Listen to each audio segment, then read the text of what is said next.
Hello, welcome back to my channel for a very short stream. And guys, I won't get ahead of myself, but guys, I want to report a robbery.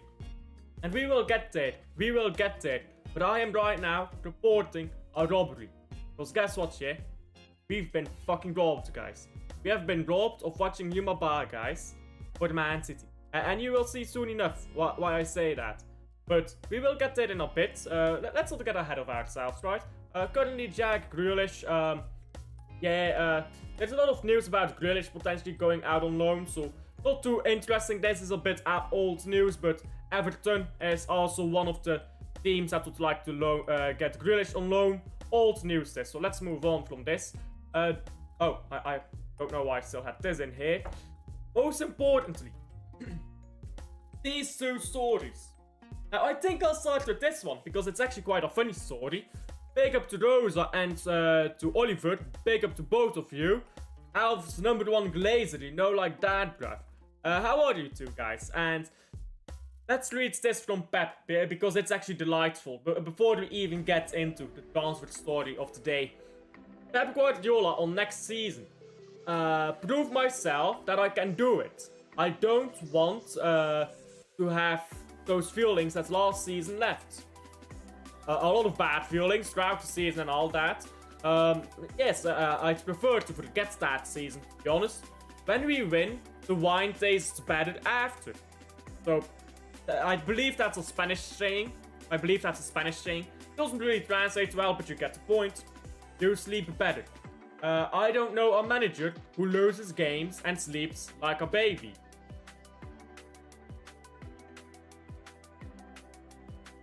One second. 1 second, bro. I need to retweet this. I need to find this stuff for engagement on Twitter.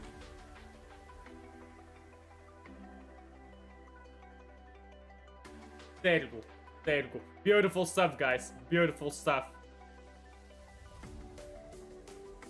Good. What about you? I'm good as well. Same with Oliver. And Oliver just deleted his message. Yet he did not get dropped. He probably just didn't do his interview yet. We'll get that in a moment. It doesn't happen. You've got to worry. That's... Wait, what? What's going on from here? You've got to worry. That's part of our life. I agree. But when I say this... He's been sacked already, mate. You're a bit late for that. But when I say this stuff, it's like toxic and negative, and Pep Guardiola says it's elite mentality. You know, they call it double standards, and this fan base has a lot of them. Anyhow, Pep Guardiola, happy to see that he's still got some mentality in him. He wants to prove something, and that's what he's needed for a long time. Pressure on him. I said it after the FA Cup final, actually. I'll find the clip. That what Pep Guardiola lacks is pressure, and I don't mean FA Cup in 25, I mean FA Cup in 2024. I said Pep needs some pressure on him or he'll fall off. That's what happens. So it seems like he's putting some pressure on himself, which I like. That's a good sign, but just a sign. More importantly, the fuck is this? Let me read this out before I even say anything. Man City plan to loan out JUMA for the 25-26 season, but I believe that he is not yet ready for the Pep Guardiola squads. This guy plays for us, by the way. This guy plays for us. This guy. Bro. This is our player. This is our player, guys. That's not poor image. But this guy is our player. The guy who let Eze score a free goal in the FA Cup. The guy who almost gave Son a free goal in the 4th beat season. That would have ended our 4th beat hopes, dreams, desires, all of that. The guy who almost fucked us up in the Champions League final. This guy is our centre back, but apparently JUMA is not yet ready for the Pep Guardiola squads. A host of clubs in Europe's top 5 leagues are keen. Of course they are, because he's a fucking baller. Anyone who's watched him knows. I stayed up late to watch this man play for fucking Sierra Leone. Who the fuck has ever watched a Sierra Leone game? None of y'all. Only African G's in chat here have watched a Sierra Leone game. I stayed up late to watch this man for Sierra Leone. He looked up Mo Salah, who was playing on the right wing, and Marmouche was playing on the left wing. He's always played on the wing, almost always for Egypt. He looked up both of them, man, for 35 minutes. Until his fucking team, which is dog shit by the way, just flopped it. Brother, I have watched this man since his Valladolid's debut, and I can prove it, bro. I can prove it, yeah? I have watched this guy's Valladolid's debut. Oh yeah, Jesus Christ, Senegal actually winning. Oh Jesus Christ. I saw Lee Gunner streaming. Oh my god, what did England do? Oh my god. That country is stabbed, bro. That country is stabbed, you know. JUMA sorry, not JUMA Valladolid. That is, by the way, a speedrun that I got a world record in, yes. If you are wondering what that video is that you guys can't see. See this, guys. This is his Valladolid's debut, bruh. I watched his Valladolid's debut and I knew he was a baller, bro. I've got deep stocks in this guy, yeah? This guy, these stocks are gonna make me rich, bro. They're trying to rob me out of these stocks, you know? Frank is gonna succeed at Spurs. It's very difficult to succeed at Spurs, but I think he'll be better than Ange. Just popping in, but 8 p.m. tomorrow is, right?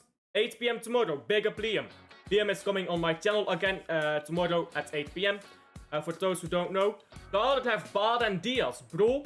You don't even need to worry about Diaz. You've got this man in our squad, bro. This man.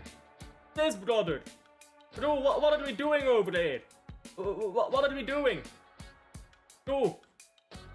We got this man, and you're saying that you don't want Yumaba? Bro, I'll tell you one thing, yeah? I'll tell you one thing. I still got my socks in Yumaba, yeah? I still got my socks, because I seen how much of a baller he is. I don't remember ever watching him play a bad game. 8 p.m. UK time. Yes, UK time. I don't remember ever seeing him play a bad game, guys. This guy, every game he plays, he's 7 out of 10 at least. He's played some fucking banger games, bro. He's played some games where he was a one-man defense. I've seen stats pop up, yeah, and I know football is not just statistics, but I've seen stats pop up of Yumaba that put him in like the top percentiles of European defenders, playing at clubs like Lens, Valladolid. Valladolid picked up half their points with Yumaba, bruh. They picked up more than half their points even with Yumaba. Yumaba was out in fucking January, bruh. Yumaba carried a Valladolid team that ended up getting relegated. I believe when Yumaba left them, they were above the relegation zone. They dipped into relegation when Yumaba left. He was carrying that team, all at the age of, allegedly, 19 years old. I say allegedly because we know how things go with African footballers on occasion. But allegedly, 19 years old, you get all of that, bruh. And people who haven't watched him will say, oh, he's just a kid. Bro, I am not selling my stocks. You remember that GameStop thing, where they kept telling you to pull out your stocks, but if you didn't, they just kept going higher and higher? Bro, this is my fucking GameStop moment, yeah? I'm not gonna pull out my stocks. I'm gonna keep in here, yeah? Because in the Club World Cup, this man, bro, we're playing on the Club World Cup. Bro, this is me in the Club World Cup. Yumaba, give me a proper tournament. A tournament so fucking good that Pep Guardiola looks at Akanji and says, bro, it's time to go. He needs to look at Akanji, dead in the eye, and say, brother, this Yumaba kid, he's way better than you. Time to jog on, mate. That's what we're waiting on. I am not selling my stocks. I am not pulling out. My pull-out game is worse than Phil fucking Fodencraft. I am keeping in this guy, yeah? False. This guy, people who haven't watched him. Guys, people who haven't watched him. Don't tell me how good he is, because you ain't watched him. He's a baller. And we will have him for the Club World Cup. I tell you, yeah, I've never seen him play a bad game. He's gonna play proper well in that Club World Cup if he plays. I'm keeping my stocks in this guy. He is one of the most talented defenders in the world. Hear me out. Swap the... No. I'm not hearing that out. Diaz is not swapping for the Bastoni badge yet. Bastoni is good, but Diaz is still better. Stella Kanji, yes. Sal Stones. Barriol Bastoni. Gusenov Ba. Victor Hayes. Okay. If Victor Hayes will even play. Aki is probably gonna be the backup, left backup, if we're being honest. 150 million, guys. Can't wait for the Club World Cup. And counteract that, Ba will probably not be in Club World Cup. You're allowed a 35-man squad in the Club World Cup, and we're not able to sell him before it. We can buy players before the Club World Cup, because we have a special window, which, by the way, that has closed already. Or it is closing in 3 hours from now. So, you can't actually, he is gonna be at Man City when the Club World Cup rolls around. We've got a 35-man squad, or a 30-man squad. So, I see absolutely no reason why he wouldn't be at the Club World Cup, to be honest. Tuchel out, he's... Oh my days, I opened this elsewhere. Man like Diarra scored against you, bruv. Habibi Diarra, bruv. I read that as Habibi Diarrhea, bruv. Yeah, you're getting scored on by a man called Diarrhea, bro. But what are y'all doing? What are y'all doing, bro? This ain't even a bad team. This is your starting 11. Bro, he's playing Walker. He took off Saka, but he's keeping on Walker. What is this man doing? Tuchel is smoking something, bruv. He's smoking something. Wow, that's shocking. That is shocking. First African side to beat England. Tuchel is a clown. Bro. You gotta applaud it. That's excellence in how you lose like that. You got to applaud it. I saw that earlier. Yes. 14 words to Liverpool. Here we go. 25-man squads. So I think it was 30-man squad, wasn't it? But can I type Club World Cup squad size? Or squad rules. There you go. See, there you go. Between 26 and 35. There you go. Between 26 and 35 for the Club World Cup. You guys are wrong.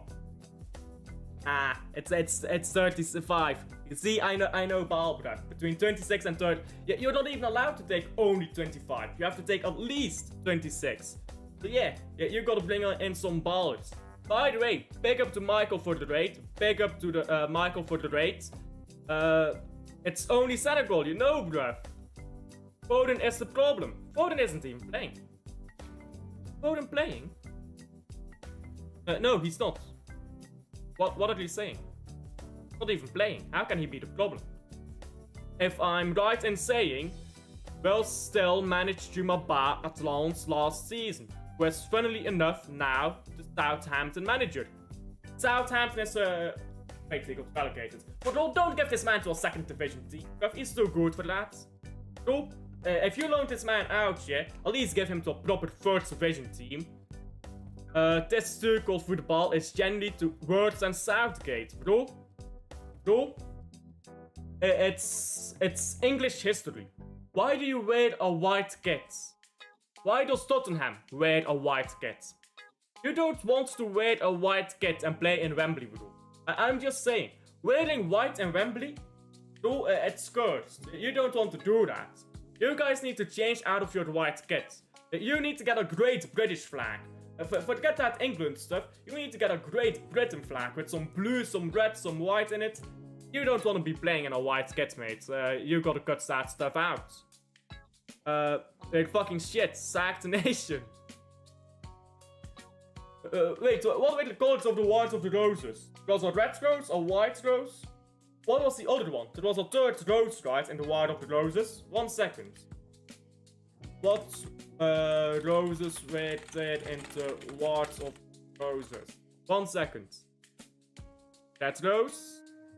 Yes, and there was a white rose. Was it not a third color? Was it Tudor rose, but it was also red, wasn't it? It was also red. Yeah, okay. It was also red. My apologies, I forgot. Bro, get some shirts designed after these roses. Forget that current stuff you got going. Or do something around the English Lion, bruv. Bro, you can't keep playing in these white kits. It's cursed. White kits in London just doesn't go well, bro. I can't lie. How has Stukkel made us worse than... oh, sorry, I read that already. Special sub, isn't it? Southgate in. He was almost Man United manager. That would have been peak. Yeah, big up to Michael for the raid. Big up to Jeremy for coming in. England bottled it. It was a friendly game, though. Ah, bruv, that's embarrassing. That is embarrassing. You can't say that's a friendly. Ah, that's an embarrassment. That's what it is. See City extra post by Jaguar Gogan, bro. It's a 25-man squad. Let's see. Club World Cup.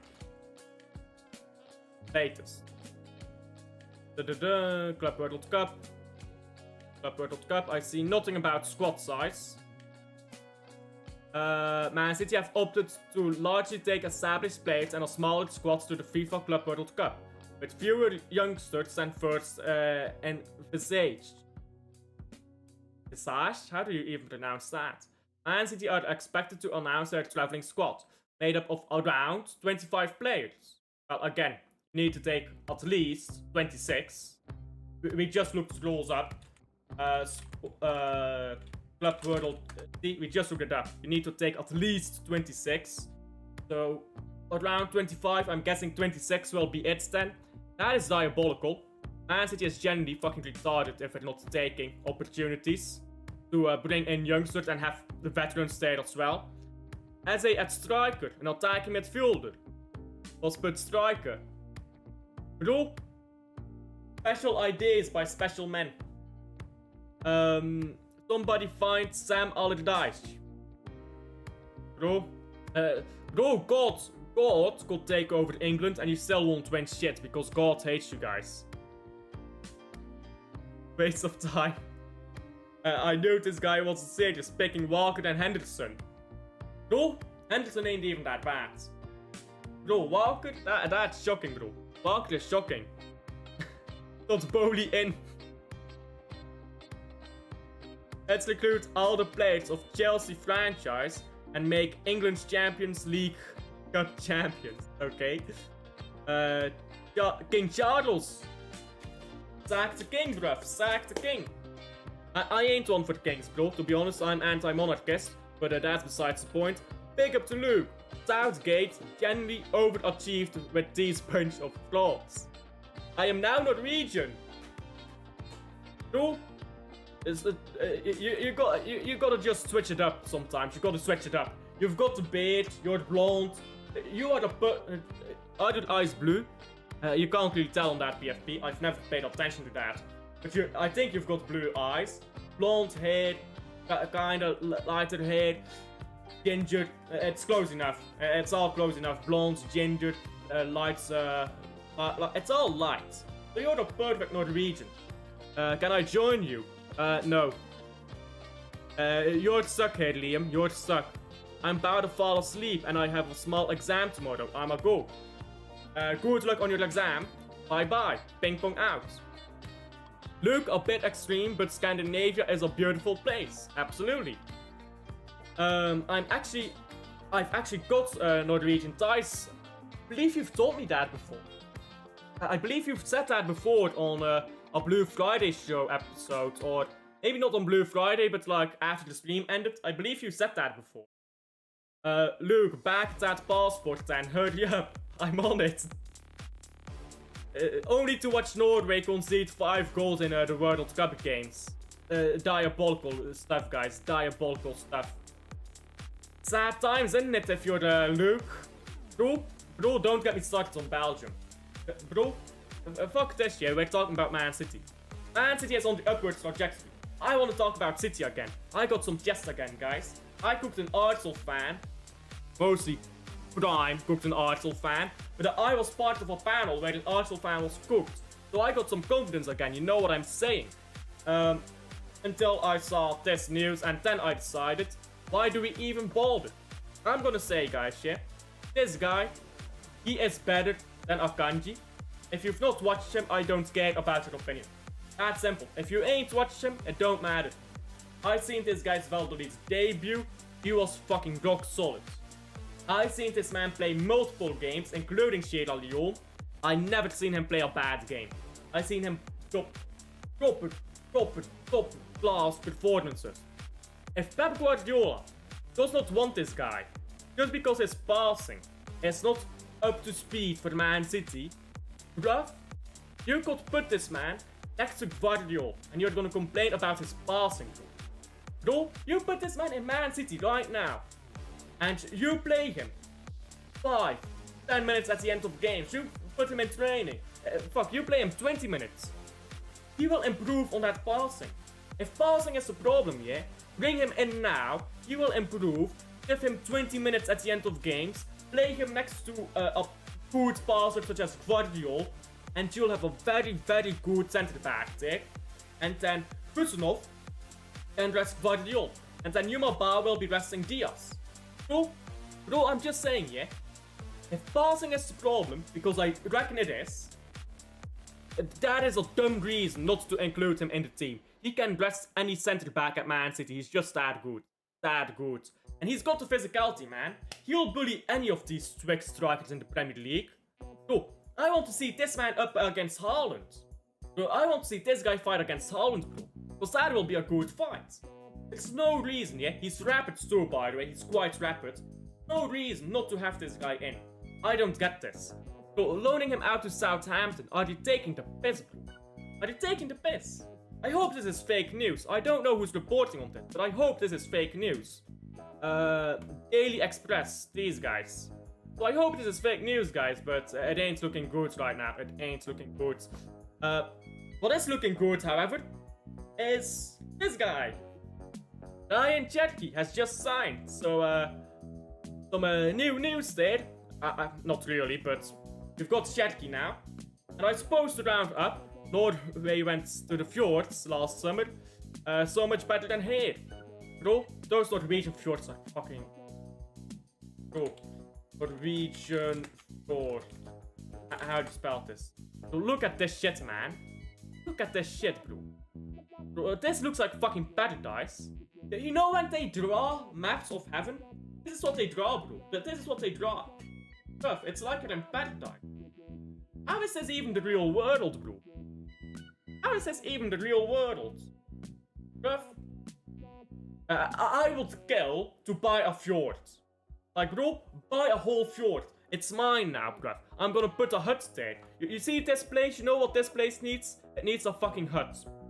Just a hut out there. Yeah, you live by the fjord, bruv. Bro, you got clean drinking water. Fjords are clean to drink. You got clean drinking water. You got great nature and stuff, bro. Bro, if I was a Viking, bro, I'm just saying, yeah, if I was a Viking, I would live here. I would just live here. Big up to Matthäus. I'll send you the link in a second. Shut up. I don't have any of those features. No blonde hair, no blue eyes. I can't cycle. Bro, the cycling is the biggest problem. That's the biggest problem, isn't it? It's not. I don't believe, by the way, that it's AI generated. So I think it's just edited with like Photoshop or something to make it look better. But still, if you go to them in real life, bro, they look great. I went to town called Olden and one called Sealed. It was incredible. My apologies for the terrible pronunciations. Anyhow, give me a second here to send the link to Matthäus. Here we go. 1 second, Matthäus. Where is my... Yes.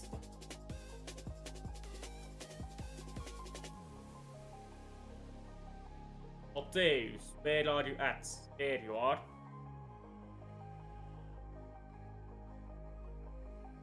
How did your game go, by the way, Matthäus? I sent you the link.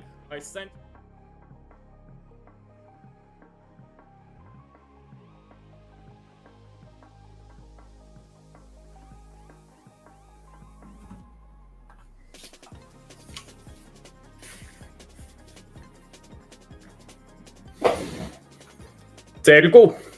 So, is that looking fine? Yeah. So we invited on Matthijs. I'm wondering what he's gonna say. So happy for our first window. For our first window deals, bro. These deals are great, but we can't let Bar go, bro. We can't let him go. Got the blue waffles in here, bro. Blue waffles. Yeah, Link. Sherky, 35 to 40. That's a lot. That's a lot, but you will destroy it and I will enhance it. I can't destroy. I'm a builder. I'm a creator, guys. I create beauty in these landscapes. You will see, yeah? You give me control of one of these fjords. You know what they need? A dollar general. That's what they need. Bro, I will make these blazes way better. Trust me. Trust me, guys. Gotta bounce now. Have a great stream. Looking forward to tomorrow. Great transfer window so far. I agree. Transfer window, by the way. This is technically deadline day. Of course, it's a bigger window coming up, where we're probably gonna mostly see players leave. At least I reckon that's what we're gonna do with that window. Mostly players leaving. But yeah, so far the players we've signed, the only thing we're really lacking in is a right back, I'd say, and homegrown problems. But a right back, I think, is the biggest thing for us to get in. Centre backs are sorted. Midfield is sorted for now. So yeah, that's what I'm worried about. Right back area. Munoz. Yeah, that's, trust me, convince. Jerry. You gotta trust in me, my guy. Munoz. I would say no to Munoz, to be honest. And he's turning 30 already next season. He's okay, but like he's not great either. So I don't rate Munoz that highly, to be honest. He played in Belgium, actually, for those who don't know. He played for Genk. So I don't rate him that highly. He won a Belgian Cup, if you don't know. But yeah, I don't. Not for me. Not for me. I'd much rather have a younger right back who can be at the club for like 5-6 years at least. I think that because if you look at the profiles we're getting at the club right now, they're all younger players. All the players we are signing right now. Reinders is 25, 26. Then Sherky is 21 or 22. Aitsnuri is 22. These are younger profiles. The goalkeeper we signed, which I actually haven't talked about yet. Let's talk about him. What is his name again? Marcus something? Because he's not a right back. It's the same with Gvardiol. Gvardiol isn't a centre back. Kusnov isn't a right back. Let's have full backs play full back. I don't want to see this stuff of like... I don't want to see this stuff, yeah, where we have a bunch of centre backs playing right back next season and we call it rebuilds done. I don't want to see that. Because we know Pep Guardiola needs to change up style completely. And if he's bringing in, or if he's playing Kusnov right back, and I'm sure Matthijs will agree, Kusnov just can't play right back and call it a rebuild. It's not a rebuild at that point, is it? Because you're doing the same stuff you've done in the treble season. So it's not a rebuild. Anyhow, big up Matthijs. How are you? I'm good, bro. How are you? Yeah, I'm chilling. How did your game go? We lost. You fraud. Yeah. We I think it was we got beat 4-1. Oh, and you're not centre back, by the way, you fraud. Yeah, and I scored a non-goal. So yeah. Bro. This guy is still better than Akanji, though. No, still better than Akanji, man. What are you saying? You good? Yeah, I'm good. JUMA news was kind of surprising, to be honest. I thought he'd be coming to the Club World Cup and get a chance to show himself. It's very weird to even make that decision before the Club World Cup. Like you've got such a great opportunity to try these younger players, see what they're worth. Yeah. Very weird. It's just news from journalists, of course. They don't know everything, but it's like very weird to report on that. because we can take 35 players in the competition, and I don't think we've got 35 players in the squad anyway. So we've got 34 at the moment, with JUMA coming back. We can get as many players we want, but at the same time, even if you take 30 or 35 players, would everyone get a game time? But that's not necessary. So at least you can take them. At least you can take them, and if there's an opportunity to play them, you can go ahead and throw them on.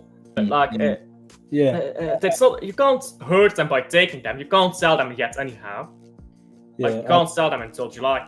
I presume so, but at the same time, I expected JUMA to be loaned out, especially this season, and because I think after the Club World Cup, our main focus will be looking at the outgoings, because we've got too many. We got some players that we need to move on, and then obviously we have to. Well, the homegrown quota is not an issue as of now, obviously, because we don't have any decision on Stones, Jack Grealish, Ake. So as of today, the homegrown quota is not an issue. But when we finish off with the Club World Cup, we're going to have to assess the squad and assess the players and see who is staying, who is going. So I think for the first week of the transfer window, we got 3 important deals done pretty early. Address the left back position, the box-to-box midfielder, and the creativity. In terms of that, either right wing or left wing or number 10, Cherky can play anywhere across the attacking line. So we've got nothing to worry there, especially if you add the likes of Marmoush, Haaland, Savio and Doku, and even Oscar Bob. So by the way, Matthijs, you're trying to break Carragher's own goal records. Nah, to be fair. Jerry put that in chat. Big up says those or two. No, you know what, yeah? I think it was just our goalkeeper was sort of out of line. It was an easy pass to him, and I don't know. It was a mad on goal, but we didn't play well as a team yesterday. Last week we actually played well. We won. I think we won like 5-0. But this week we were just not at it. Moving like Man City beats Newcastle 4-0, then it gets destroyed. Yeah, it wasn't that. I think the problem started with I think we got a guy, Sivan. He's a like attacking midfielder. The guy is really good, but off the ball he's awful. He doesn't press. When we got the ball, if you give him the ball, he'll make things happen. He will score goals. But when we don't have the ball, where you kind of have to pick a man and make sure like you press your man, he doesn't do that. He will stand there and but we move, man. We've got another game next week, Monday, so hopefully gonna get the win. By the way, I've got a question here from chat again. What are the 17 not homegrown players we are taking to the Club World Cup? I don't believe the Club World Cup has a homegrown rule. And if it does, it's more than 17 because it's a bigger squad size. Correct me if I'm wrong. Not really. The Club World Cup is just any player, really. It just doesn't matter what age or nationality. They don't care. Yeah, that's what I thought. I thought. Because that's a UEFA rule, of course, to 17. Yeah. No, it's a FIFA. Club World Cup is FIFA. No, I mean the homegrown rule, to 17. Not it's Premier League and Premier League and UEFA. So it's nothing. Club World Cup is FIFA. FIFA don't care. FIFA care more about the money. Yeah, that's what I thought. Matthijs always blames keepers, Ederson, Ortega. Now today. So are we saying that Gvardiol's moment there? Well, it wasn't a known goal, but Gvardiol in the FA Cup wasn't his fault then, was it? No. It wasn't mine.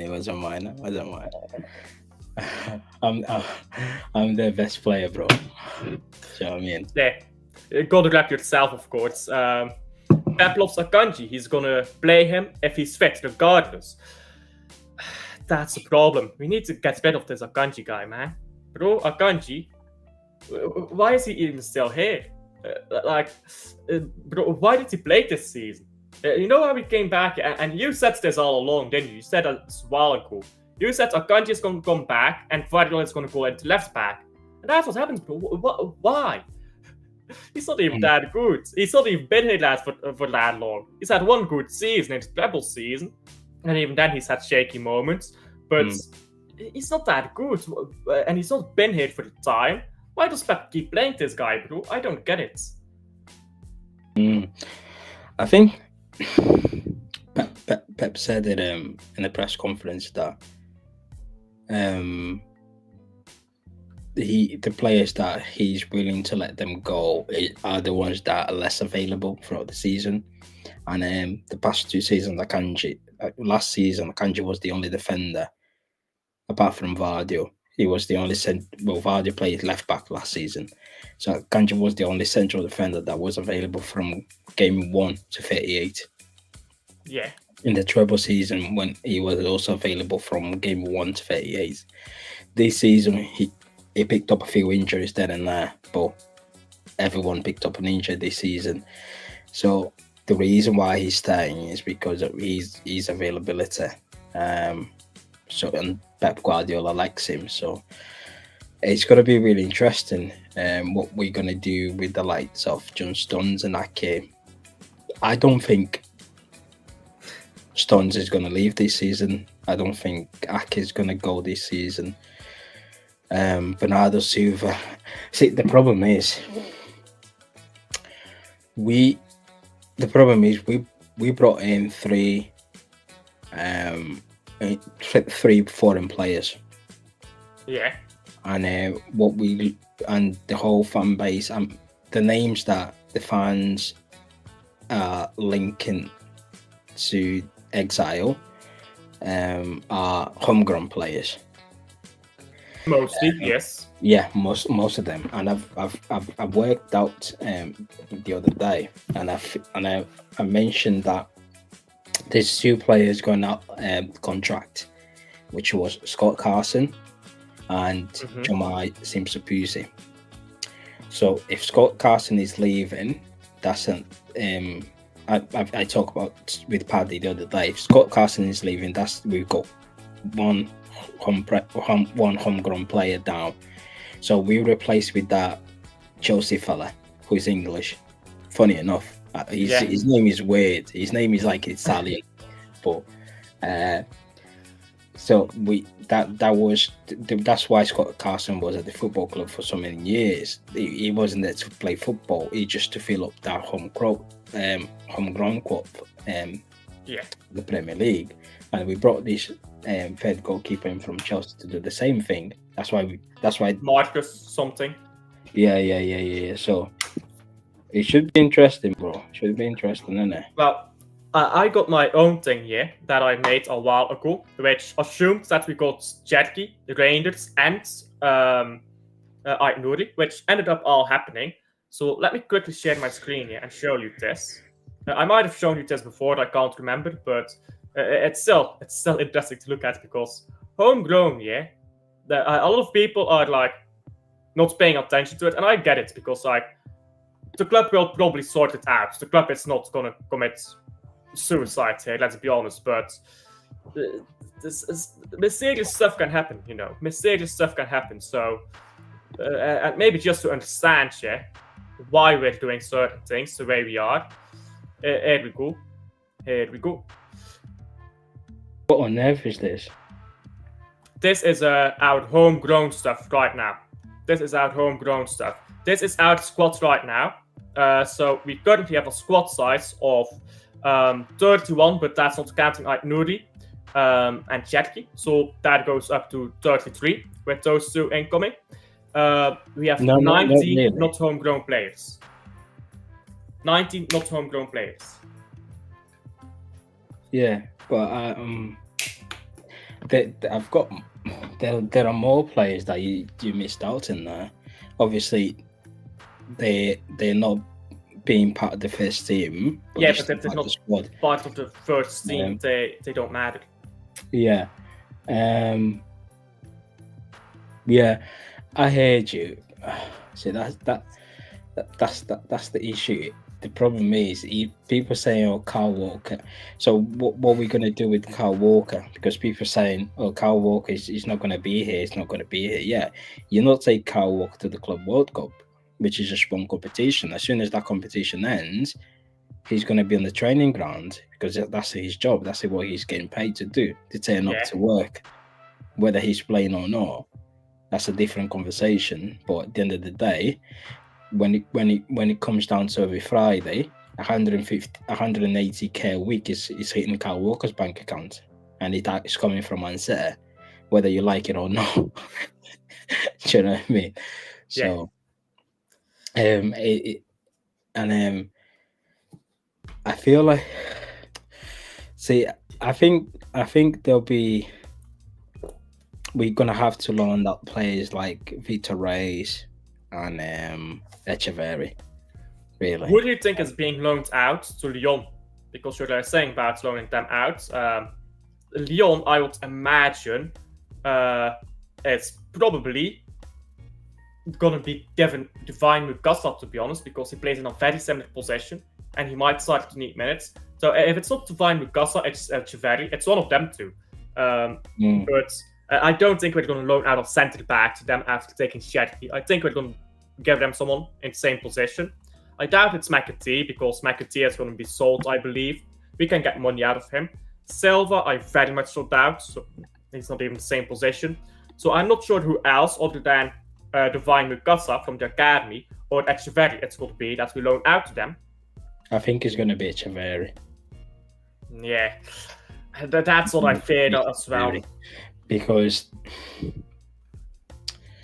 the reason being is that the problem is we don't know who's going and who's staying. We don't. Yeah, we all got a player in mind that we think that this player in X, Y, and Z needs to go. But at the end of the day, if there is no buyers, if there's no one wants to buy them, then you can't sell it. I think we can sell most of these players if they're willing to accept a lower amount. Not necessarily. We can accept a lower amount for them. However, the club to which they're going to needs to at least pay them, match them up with the wage that they've got in Man City, or at least be close to them, to that wage. That's true, though. Let's say, for example, Calvin Phillips. Yeah. Calvin Phillips is on 150k a week. Yeah. You can go to clubs and say, I can take 10 million or 5 million for Calvin Phillips. I just want it. But Calvin Phillips can go and negotiate his personal terms with that club, right? If the club say, I'm only willing to give you 50k a week or 60k a week, Calvin Phillips is right and say, right, I'm not taking that pay cut. Yeah, because at the end of the day, I'm 30-year-old. I haven't got much long on football. I need to start looking after myself. And if Calvin Phillips say, right, I'm not taking a pay cut, I'd rather go on loan, then that means wherever he goes on loan, then you have to find a club to loan him out. And you also have to reach out an agreement with that club to say, right, okay, can you pay 40% of his wages and I pay 60%? If you don't find that, then you can't sell him because there is no. Because let's say, Alfie, yeah, it's like when you work, yeah. Let's say in the company that you work for, let's say you are getting paid. I used to work for the municipality, actually, for the government. Yeah, let's say, for example, yeah, in your own company, and you say, right, okay, you are getting paid 100,000 euros a year. Yeah, right. It's just an example. Okay, and then you sign a contract with this company for 5 years, and the second year of the contract, the company say, "Oh, we're trying to bring someone else to do the work that you do, and we want you to go to a different company. And you can go into that company, say, yeah, I can go. However, they need to pay me the same amount that you paid. Otherwise, I'm going to stay on my 100 grand a year. Because if let's say, for example, you go to a different company and they say, oh, we can only pay 25,000 euros a year. So you went from receiving, hitting your bank account, let's say, for example, 10k a month to 1,000 euros a month. So at the end of the day, Alfie, I know I know we're dealing about you want to what's the best for your football club, but at the end of the day, you as a person, you want the best for yourself. So if you're on the contract, then you can literally tell the club, I'm going to stay. Do you know what I mean? It happens with Cancelo. When we loaned out Cancelo to Bayern Munich, they couldn't pay. They didn't agree to. They didn't want to pay 50 million. Then but we Cancelo was a bit different because Cancelo. No, if you remember, then he loaned out to Barcelona, and he was working for Barca, and he was like, okay, for Barcelona we can get 30 million, and even 30 million Barcelona didn't want to pay. Yeah, but Barca's fucking broke. Cancelo is different because he knew he's good enough to get loaned out and play somewhere proper football and still get the wages. Calvin Phillips is getting loaned out and not even playing football. That's how grim it is. Some of these players, like Calvin Phillips, will be difficult to sell because he's in it for the money. Let's be honest. He doesn't care about football. But players who care more about football, like Gundogan, like who is looking at Galatasaray right now, like Bernardo Silva, I think those are the type of players that are already rich. It's not like me or you who are working on a salary. What did I do?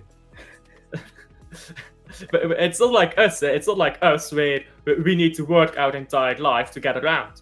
They are rich. They can stop playing football tomorrow and they'll have money for life. So it's different. So of course you still want to make the most money, but like it's the thing where you're weighing in a little bit more rich or go play more football. That's what you're weighing in. The problem with Pep Guardiola is he doesn't have the guts to tell people, I'm not staking you, or I'm not going to play again. He's not doing that to Bernardo Silva. He has no problem doing it to Yaya Toure. He will not do it with Bernardo Silva because he's got his favorites. That's the problem. He's got his favorites, and if Pep Guardiola says you're going to play, it doesn't matter what the board says, it doesn't matter what the Viana tells these people, they're going to play because they know Pep, and we can't do anything about that. And then they won't want to leave. They have no reason to leave because they'll play and they'll have their money. Yeah, listen, I think manager have favorite players. It's normal. It happens to any club. And Man City is not different. And we all know Pep Guardiola got his favorite player, and he always had, even during his first season when he signed. So that's not the main problem really. The problem is even with the players that you can go and tell players like, for example, John Stones or Jack Grealish, you will not get the game time you wish next season. But at the end of the day, it's down to the player to decide whether he wants to go or not. Jack Grealish is on 300 grand a week. Grealish wants to play more football, though, I believe. Grealish has been talking about a while about taking a wage cut, so I believe Grealish. I get it. He wants to get the wage cut, but how much does he want to get that wage cut? Is it to cut down to 100 mil or 250? Because if it's 250, who's going to pay 250? Maybe we need to run a PR campaign on Grealish. We need to show how good this guy is. It's gonna be interesting, man. Because Man United is selling Højlund for 60 million. You see that? Yeah, I seen it. Let me just share one thing. Where's the share button? I don't think you can share it. Just send me on Twitter and I'll share it. No, I think I can answer. It's the like screen on the bottom. Yeah, I know. But I'm just saying, I'm not looking the settings now. I mean,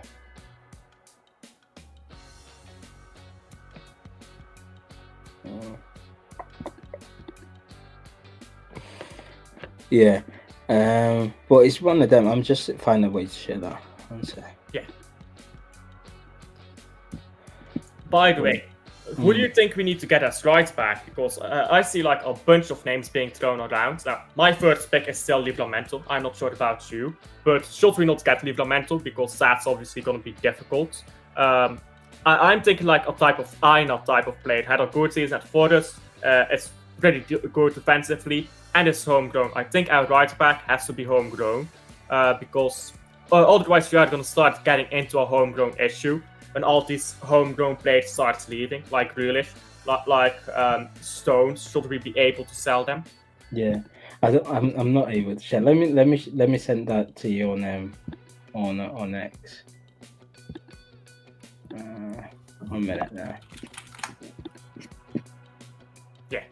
Yeah. I listen. I agree. I think I think the next players that we're bringing in, yeah, if we are letting go of the players that they are being linked on to get moved out, the likes of Jack Grealish over John Stones, I think even Calvin Phillips or Kyle Walker.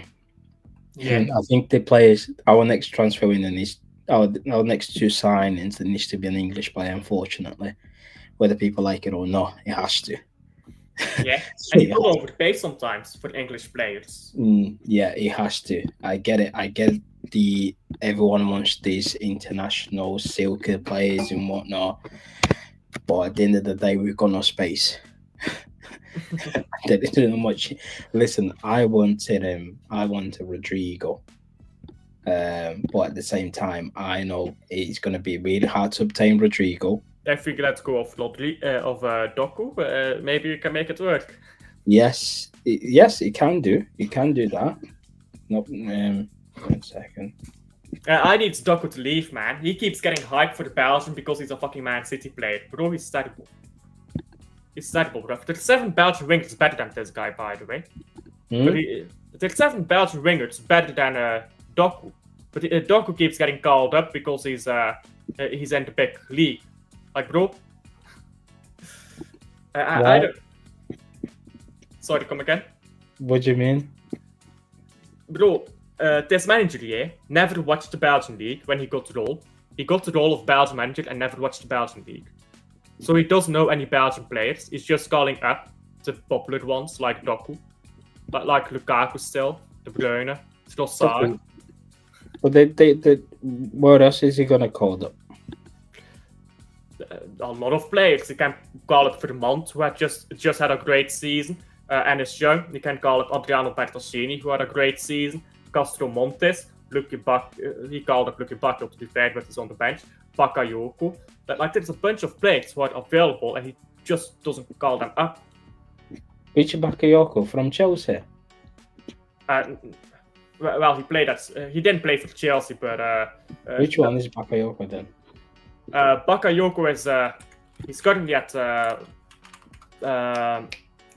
Dutch club, PSV. That's what he's currently at.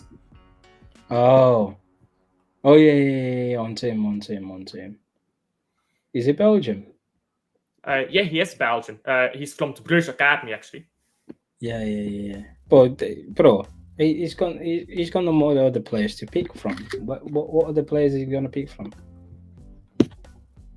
Other than Doku, the guys I just mentioned, they're all better than him. They're all better than him, bro. Doku is a good player, man. I like Doku. Bro, are you taking the piss now? He can't finish. No, he can't finish. His final product is terrible, and he runs in circles. I always say that that Doku he's got the abilities to play for Man City, but he hasn't got the brains. Yeah, but that's the problem, because he hasn't got the brains to use his ability, bro. Yeah, he hasn't got the brains. People say, oh, he's young, he's this age, he's that age. However, we've seen a lot of young players in Europe where they know what to do with the ball. Yeah. It's like what Thierry said. Like Doku feels like in order to put a cross in the box, he needs to take a man on. Yeah. He don't need and he that. doesn't have to. So sometimes He you can don't just have cross to, it in. yeah. Sometimes, especially sometimes a fullback will not even be close to Doku. He'll be backing off, and Doku will try to take him on anyhow. You can just cross it, man. This fullback is laying off, and instead of crossing the ball in, you've got a free cross. You're trying to take a man on. Like, what are you doing? yeah, And sometimes, he gets past his fullback, and then he can cut the ball back, but he keeps dribbling, and he keeps dribbling. yeah, he dribbles too much sometimes. Yeah, That's probably his downfall. To be fair, he just dribbles too much, and I think he's 22 now. He's getting at the age where you're gonna start making good decisions, especially in the final third if you want to be a top player. Do you know what I mean? Yeah. And he's not really doing that, is he? So he's never done that. He didn't do it at the youth level either, and like here's the thing, most people aren't familiar with Belgian league and Belgian players and stuff. They think that this guy's the best we've got. Like he just isn't. He just isn't. Let's have a look at the I've sent you a couple of pictures, but let's talk about the first one. If you share the first one, I'll go through the first one. Give me a second to open it up. There we go. I've got so many tabs open now. I've got so many as well. That's why I'm just very confused. Which one is it? There you go. This one? Yeah. So, everyone in the chat, this is our full squad as of now. Obviously, wait. Let me respond to something. Jerry, give him 2 years. It's what I heard 2 years ago when Doku first got here. We've given him 2 years, man. So this is our squad. Obviously, there has been. I done this a few days ago. Obviously, there has been an update on Scott Carson, which is leaving, but he's leaving on at the end of the month. He's not leaving now, because that's when his contract ends. He's probably getting 3 weeks worth of pay still. Yeah. Because of that. Is it fair? Are we in the first week of June, aren't we? Yeah. The second week of June. The second now. What day is it today? It's the 10th. 10th. So as of today, that is the whole squad, and that includes the players that are returned from their loans. Oscar Pop is on 25 million. Yeah. Sorry, that's That's so we've got Edison, Ortega, Carson is leaving, which is going to be replaced. Diaz, Stone, Zaki, Kanji. Who's replacing Carson already signed, so that's good at least. Yeah. So we've got Vardio, Reis, Kusanov, Jamal Simsapusi, who is out of contract. Then you've got JUMA, who's been loaned out again. O'Reilly, Josh Robertson Esband, who was on loan. I think it was loan. His contract runs out as well, so. Yeah, he's coming back from his loan. I'm not sure what's happening with him. Now his contract runs out. Nah, he's still on the contract. Is he? Yeah, it must be Isaac Abori then whose contract is running out. Yeah, until next year.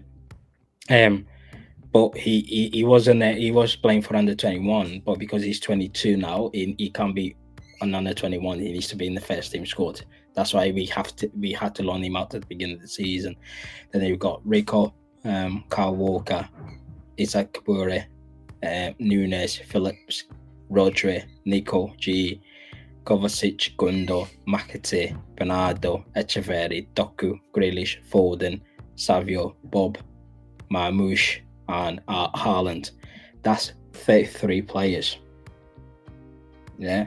Obviously, we're making some adjustments in the team. We're going to try to trim them out, but that's still 33 players. Yeah. Out of this 33, yeah, we've got 10 homegrowns. If you look at that, I've ticked all the players that are going to be classed as homegrown, which is going to be Joshua, Carl Walker, Phillips. If you got the top, they've got Ake, John Stones in there, McAtee, Jack Grealish, Foden. Yeah, so you've got it. and Scott Carson in there. So that's why we're replacing Scott Carson with another homegrown player, another goalkeeper. So that's just our squad. That's 33 players. Obviously, the rebuild it will take more than one summer. It will take at least 2 summers. Yeah, and if you go on the second picture, it's somewhere in here. In fact, it actually looks better if I just open it here, to be honest. Yeah.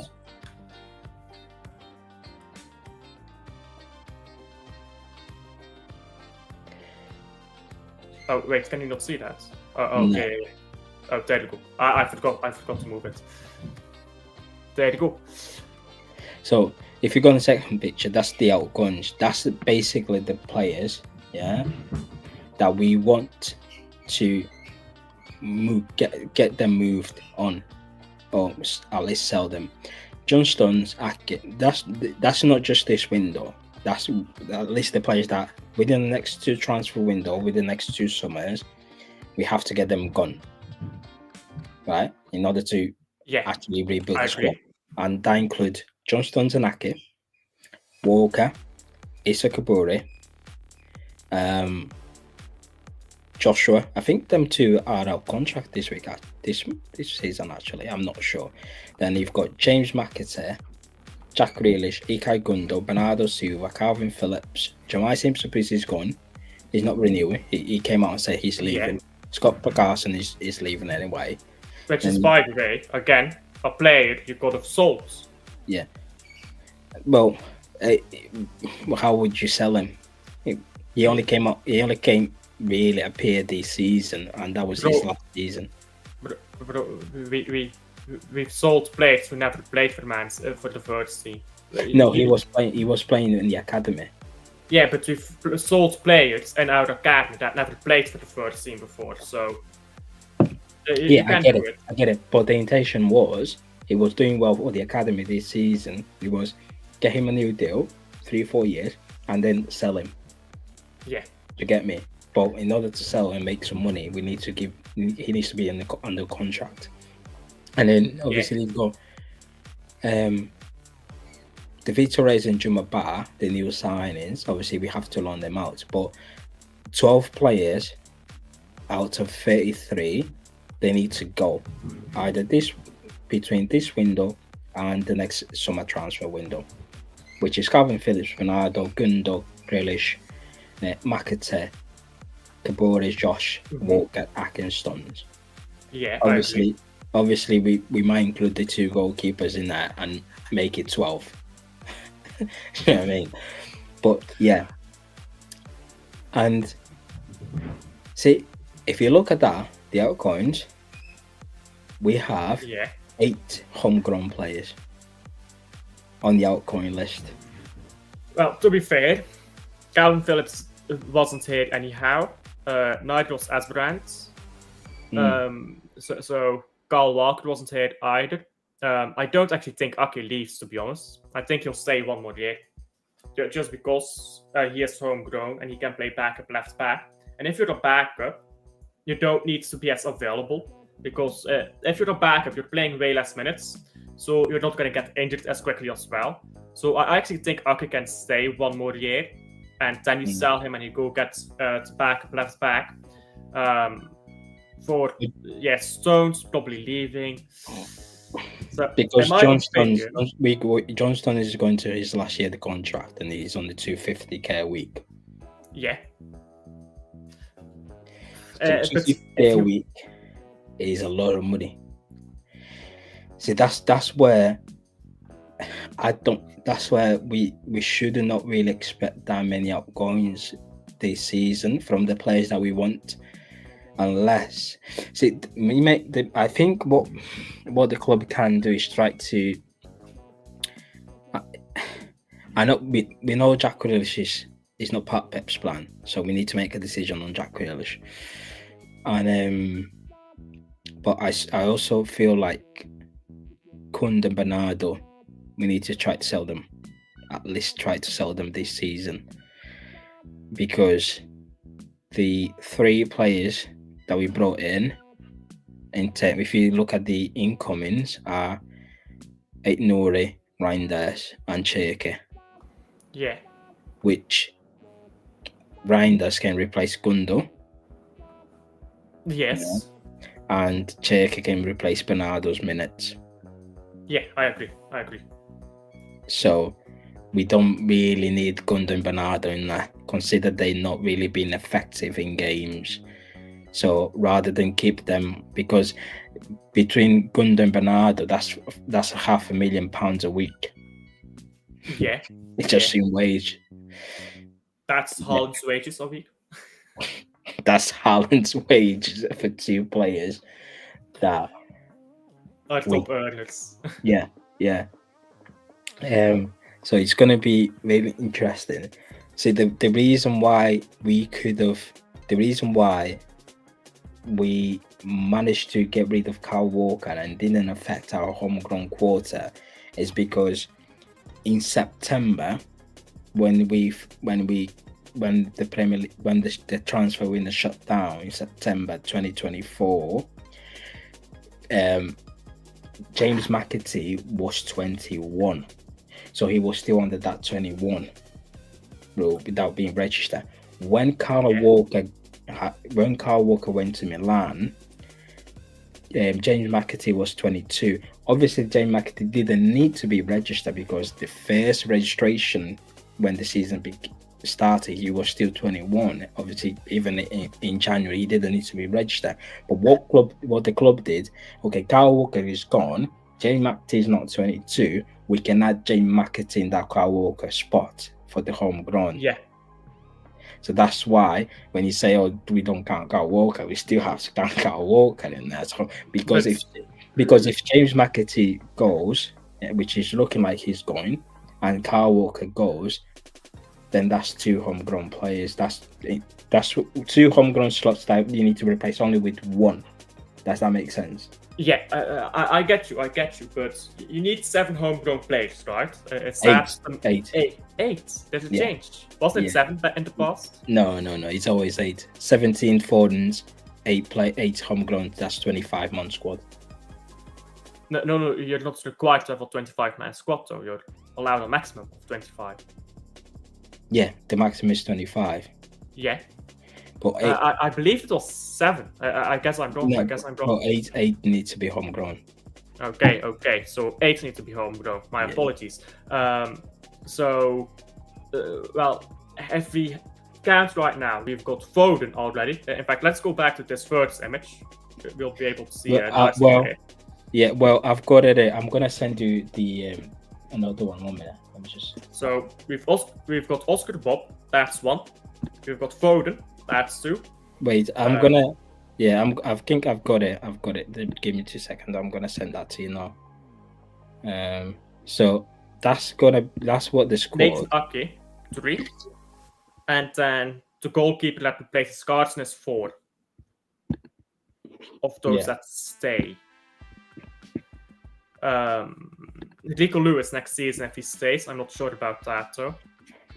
So I've sent you the picture. Yeah, have a look at that one.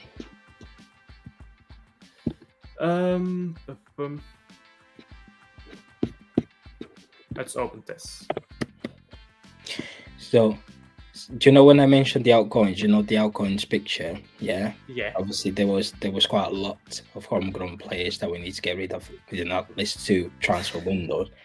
So if you get rid of all of them, then we get left with 2, which is Foden and Oscar Bob. And obviously the new goalkeeper, that's 3. Yeah. And that's why it's going to be very important to keep some of these players.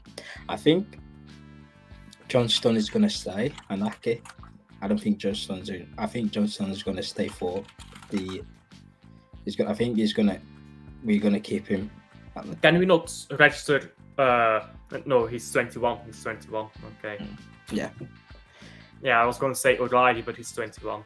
So see the squad like that. So we've got Edison Ortega, Diaz, Akanji, Vardio, Kusanov, Riley, Lewis, Rico, Nunes, Rodri, Gonzalez, Kovacic, Echeverri, Doku Foden, Xavier Bob, Marmoush Haaland, Nuri, Cherke, and Reinders. So that's 22 players. Yeah, which is that's the type of squad that Pep likes. But we're gonna have some problem register this squad because we need more homegrown players. That's why it's very important for the next 2 players that walk into them doors needs to be English players, unfortunately. Yeah, they just have to. If I count quickly, just out of my head, let's say we let's count that new goalkeeper as 1. Foden and Oscar Bob is 3. We Let's include Ake. Yes, I was going to say Ake. And let's say for the time being, John Stones, just for the time being. That's 5. Yeah. We need an English right back. There's no argument. We need an English right back. If we want another winger or a midfielder or something, it would have to be English. So we need at least 2 English players to come in, and then who do we get? Who is the third player we get? I don't know. Maybe another goalkeeper, a backup goalkeeper. You sell Ortega, and you get a backup goalkeeper. Yeah, because what people need to remember is that I think how old is Vardio? Vardio? Is he 23 now? He just got. I believe so. 23, yes. Yeah. Birthday is in January. Yeah. So see, even now, yeah. Obviously, the Nico Rileys and the Rico Lewis, they don't need to be registered, even Gusanov, because they're still 21 or under. But Oscar Bob is going to be 22 next month. So with Oscar Bob, then he will have to be registered because he's going to be 22 anyway, and he goes under the homegrown quota. So it's going to be really interesting to see. But we definitely see it's going to be. Part of me, I don't think we're going to get right back this summer. We need to get English players in, though. So if it's not an English right back, but we see the problem is, Alfie, you're just thinking about the incomings. We need to get players out first. Yes, but I think you can get players out. Like but who are you gonna get out? Who are you gonna try to sell? But again, Man United managed to sell Højlund for 60 million. If they can sell Højlund for 60 million, we can sell these players to someone. Yeah, but Højlund is 22. So look at the players that we're trying to sell. Look at their age. Yeah, but do you know what I mean? See, these players are still above that level. Yeah. Go back to that red list here with the outcomes. Yeah. Yeah. 1 second, let me find it. Yeah. And you have a look, and if you look at our squad, apart from James McAtee, none of our players have been linked with any club. You got to see this shameless stuff from Luke, by the way.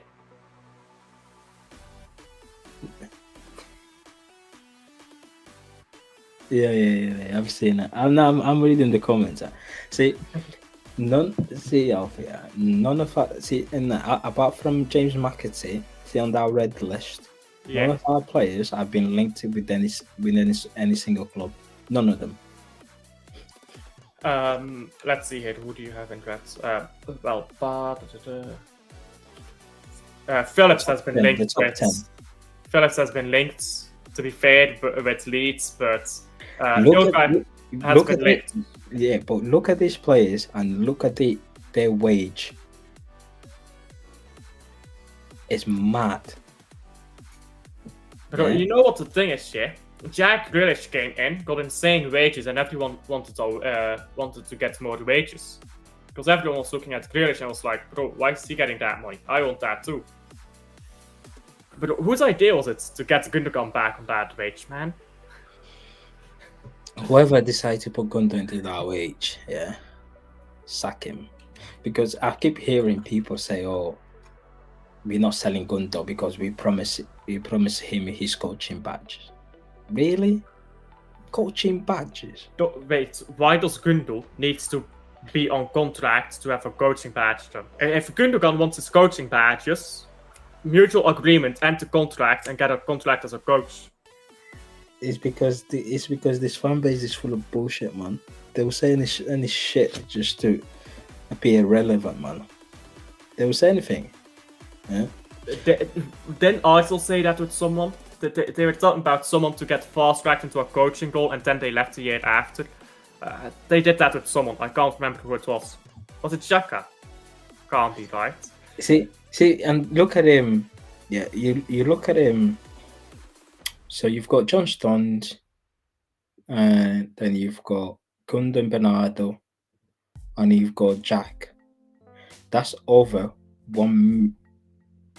That's just over, yeah, £1 million a week. Yeah, because Bernardo's on 300, Jack Grealish is 300. That's 600. Then you've got John Stones and Gundo. That is 480 plus 600. That's 1.8. Yeah. Yeah. That's £1.8 million a week going up from the account. And these are the sub players that we're trying to get rid of. And look at the amount. Look at look at how massive their contracts are. Even Calvin Phillips. Yeah, did you know that Calvin Phillips is earning the same amount as Reinders, which is 150? And he's by the way on contract until 2028. Because when we signed him, I think we got him on a 6-year deal, wasn't it? Yeah, it was a massive deal. To be fair, everyone thought he was the next big thing when we signed him, but you know what we need to do? We need to play this man centre back for a few games and try to see if anyone will buy him. We need to make him look appealing at centre back. Yeah. But some of these players, we need to make some of these players sellable. How do you do that? For Calvin Phillips, it's almost weird to say, but you almost kind of want to play him to make him more appealing, to make him more sellable. I think Calvin Phillips is injured. And that's even worse then. Calvin Phillips, yeah, the problem is, he came to Man City, got the dough, and he said, yeah, fuck this football thing. I'm not sure, but I think he's injured. 1 minute. That'd be great, wouldn't it? Yeah, Calvin Phillips has undergone surgery. So yeah, that was reported last week that he's going through surgery. And he's probably going to be out for 3-4 months.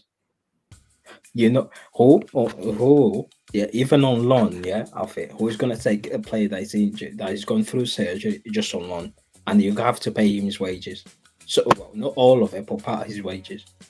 Yeah, imagine you're a football club. You manage a football club. Yeah, and let's say for example, imagine you managing Brentford, and you say, right, okay, once it comes to, can you take Calvin Phillips? Just pay him 60k a week. I know he's injured, but just pay him, and he stay on loan. No other club will take that.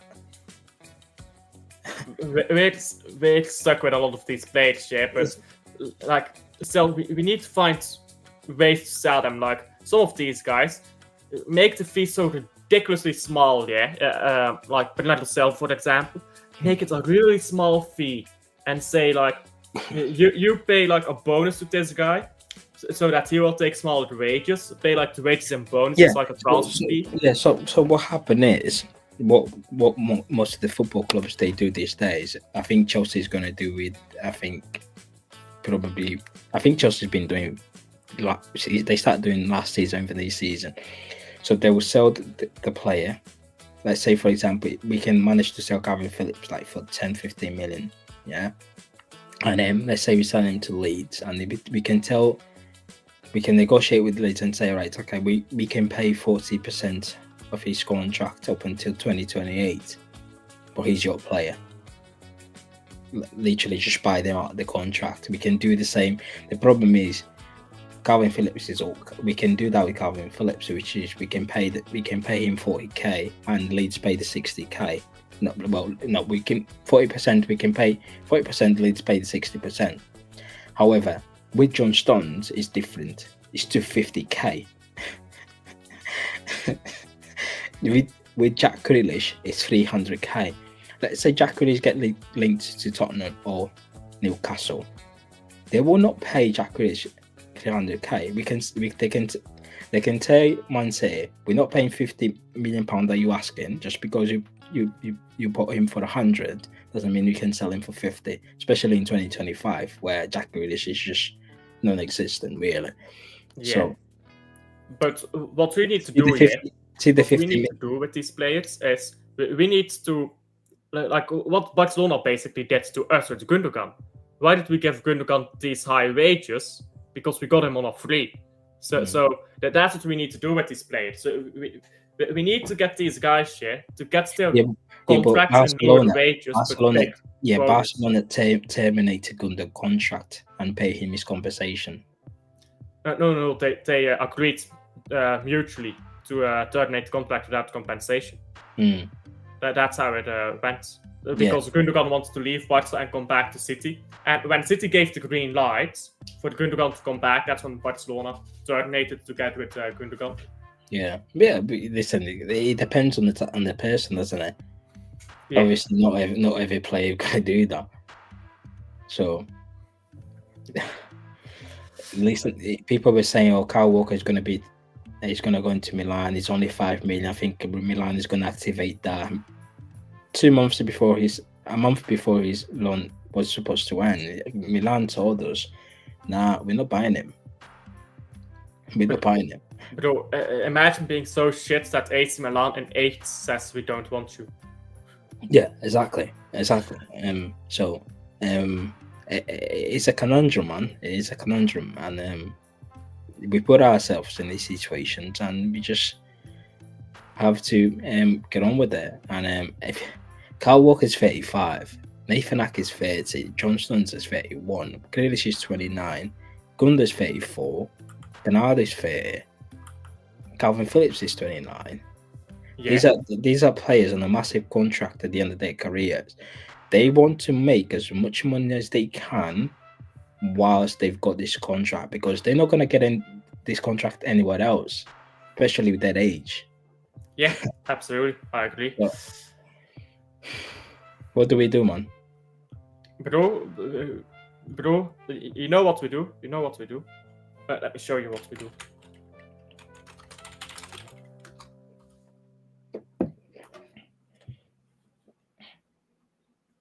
This is what we do.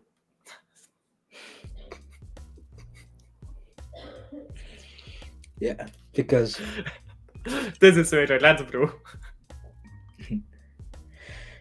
See, see, even with the 3 players that we have, let me actually just do a quick list here. Let me add the 3 players. What's the name of the guy that we just brought in from Chelsea? Marcus Spalletti or something like Bettinelli. So Marcus Bettinelli.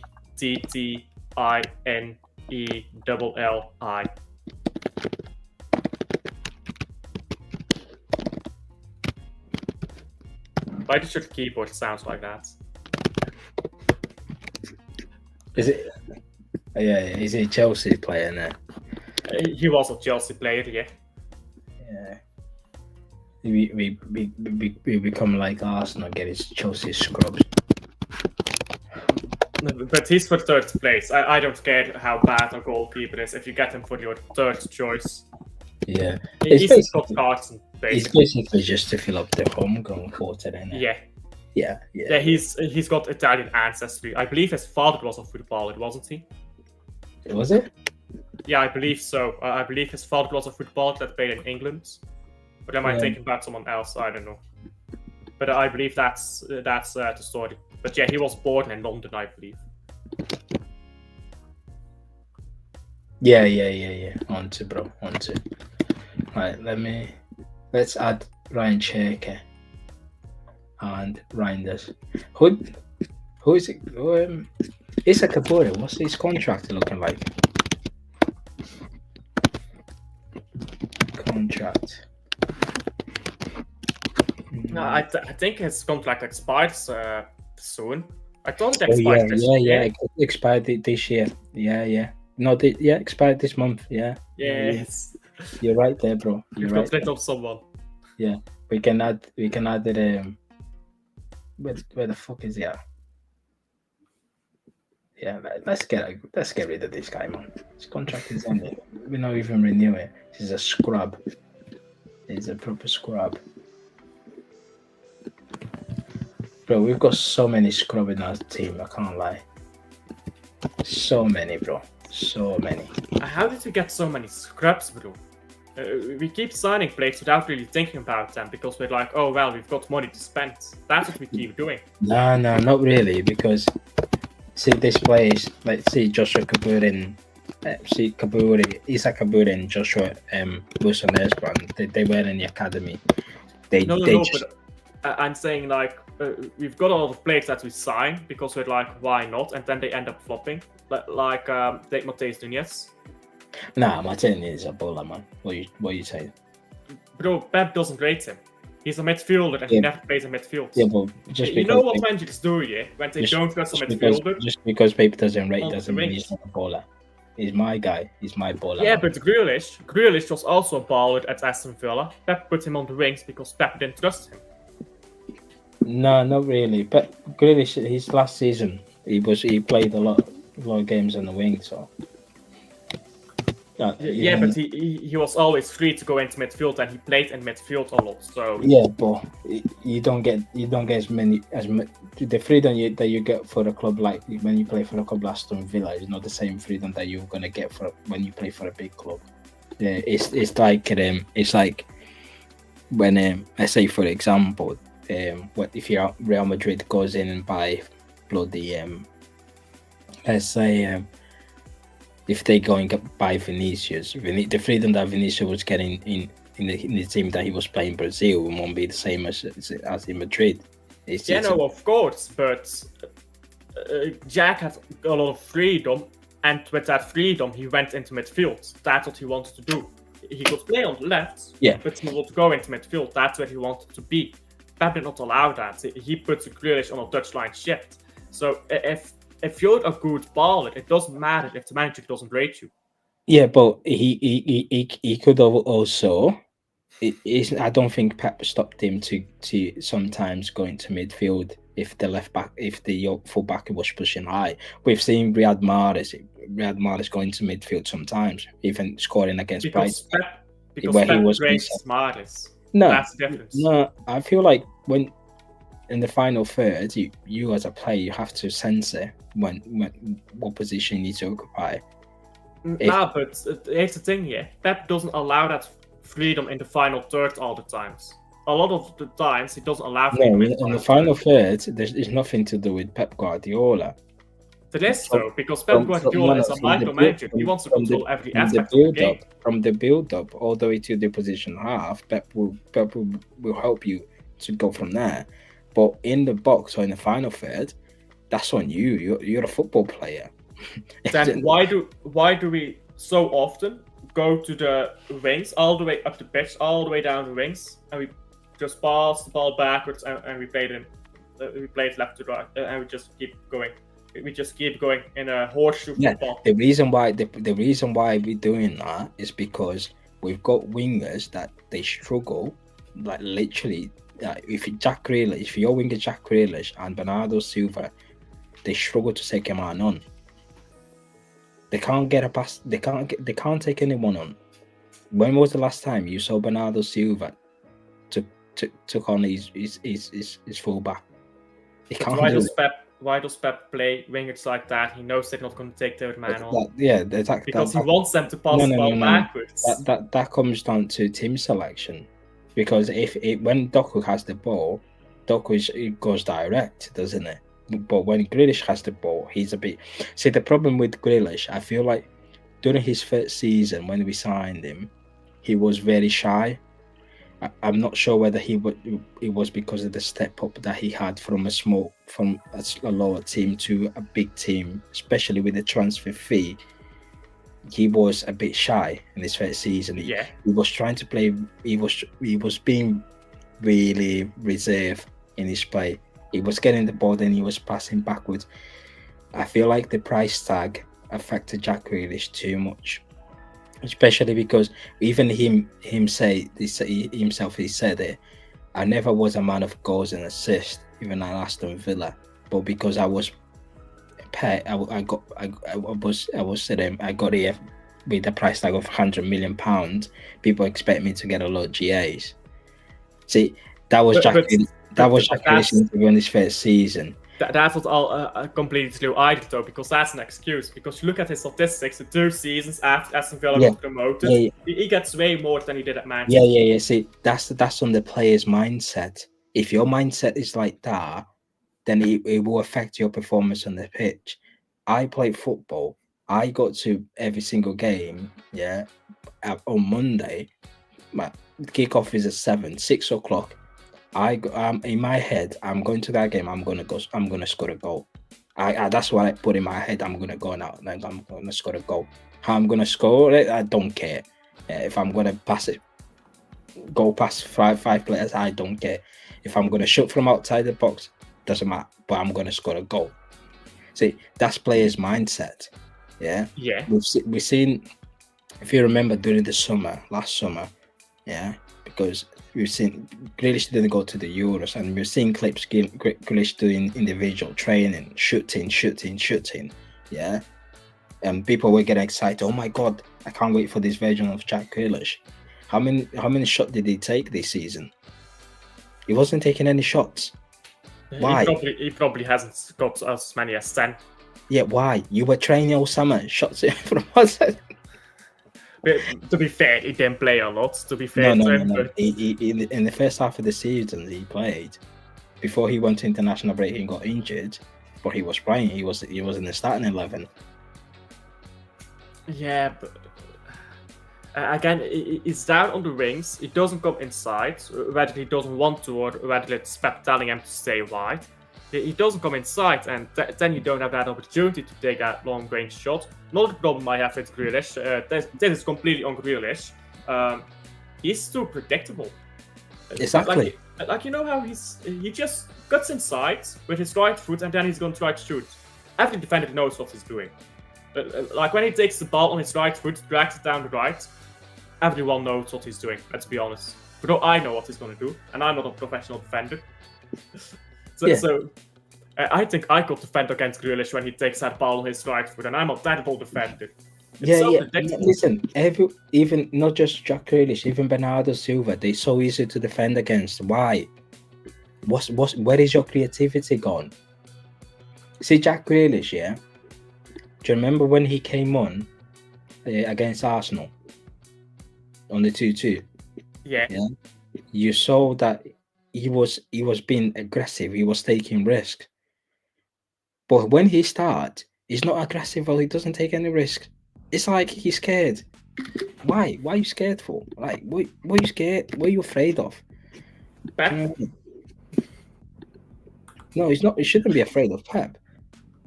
Because Savio or even Doku doesn't give a fuck about Pep. Yeah, and he's been benched half the season. No, but it doesn't matter. But he doesn't give a fuck about Pep. That's the problem. Yeah, Kevin De Bruyne doesn't give a fuck about Pep. He told Pep to shut up. Kevin De Bruyne is the best midfielder, arguably, to play in the Premier League. When you're that level, you can take liberties. Yeah. See, but you need to get into that parameter as well. Get into that standard yourself. You as a football player, yeah, you need to like, especially when you come with such a high fee and there's a lot of expectation for it. Kevin De Bruyne came. He was getting called flop even before he touched the ball. Well, that was just stupid because he had won the player of the season already. Yeah, that's the problem. But Kevin De Bruyne's like, no, forget, ignore these people. Yeah, I'm gonna show what I'm good at. Yeah. Even Grealish. Yeah, Grealish should have more assist than it. I think Haaland also done Grealish there sometimes because Haaland missed quite a lot of chances from every time Grealish was putting the ball in. It was because Grealish was putting some decent crosses for Haaland, but Haaland was just not scoring, and I feel like, but he was not aggressive enough. You got to be aggressive. Look at Raheem Sterling. Yeah. Do you know what I mean? Look at Sane. Look at Mahrez. And they lost the ball a bunch of times, them too, but they got the goals in the end. Yeah. Because they went for it. Even Nolito. Remember when we got Nolito? I remember. Yeah. You remember when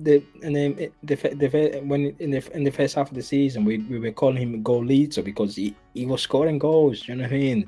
Yeah, but that's right up. So yeah, but see, when you've got a sample size, of players, that was managed by this football club, in terms of even bloody Ferran Torres was banging goals. Gabriel Jesus was, when he was playing out wide, he was putting decent crosses in the box. So when you've got players like Sane, Mahrez, Sterling, even Doku and Savio, if you see those wingers being so aggressive when they've got the ball, why is Jack Grealish so shy? That's on Grealish. He doesn't have the guts to play a position that he's not used to. That's the problem. He doesn't have the guts to play on the wing. That's on Grealish. Remember when Bernardo Silva was a bit younger, he was playing wing on the wings and he was getting past players so easily. Remember that? Yeah, he was doing it, but we never seen that from Jack Grealish, and he's been here for 5 seasons now. Because what Grealish wants to do is he wants to take the game slow. He's the type of guy who wants to take it slow. He wants to be relaxed. He wants to be chill, and then he wants to crash the box, get a goal. Yeah, that's how he wants to play. And the manager, if you're someone who controls the tempo of the game, the manager will like you. Yeah. But sometimes, you gotta think for yourself. Sometimes, let me be a bit aggressive in this situation. Do you know what I mean? But thing is, he's thinking for himself, but that's what he wants. He wants to take it slow. Yeah, but when I see people say, "Oh, Pep ruined Grealish," that's a little nonsense, really. He wasted Grealish. No, not really. Didn't ruin him. Not really. Yes, really. No, not really. Because... No, Matthijs. You buy a player, £100 million. When people say, "Oh, Jack Grealish should have been playing in the midfield," when Jack Grealish came, he came in the season where Gundo was the season before. Gundo was our top goal scorer, and he was playing false 9. Gundo was playing midfield, false 9, everywhere basically. So you could not take Gundo out of that midfield. Can you all agree on that? Yeah. Kevin De Bruyne is untouchable. Yeah. So Grealish came in. I think Grealish in 21, 22 or 2020. 21, 22. 21, 22. Yeah, 21, 22. 20, 21 was the season we went to the Champions League final. Yeah. And Gundo was playing false 9. Gundo was he was doing a madness. Yeah, that season. So he was our midfielder. Rodri in there and KDB. Yeah. Yeah. But you can't take them 3 because them 3 was our midfield 3. The first 10 years of Pep Guardiola, it was Fernandinho, David Silva, and KDB. Yeah, that's our midfield 3. Even Bernardo, when he came, Bernardo was going on the wing. It doesn't matter. This is our core. This is our midfield 3. When Grealish came in, was Gundo, KDB, and Rodri. That's the midfield. You can't even Grealish can't even come close to that midfield. that midfield was perfect, balanced. Yeah, but here's the problem. Why spend £100 million on a player you're about to put on the wing when he's a midfielder? No, he was playing on the wing for Villa. But it's not the same, man. He was on the wings on paper. No. Football is not played on paper.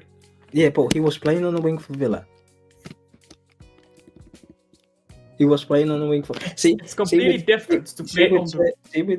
Even with Cherky, yeah.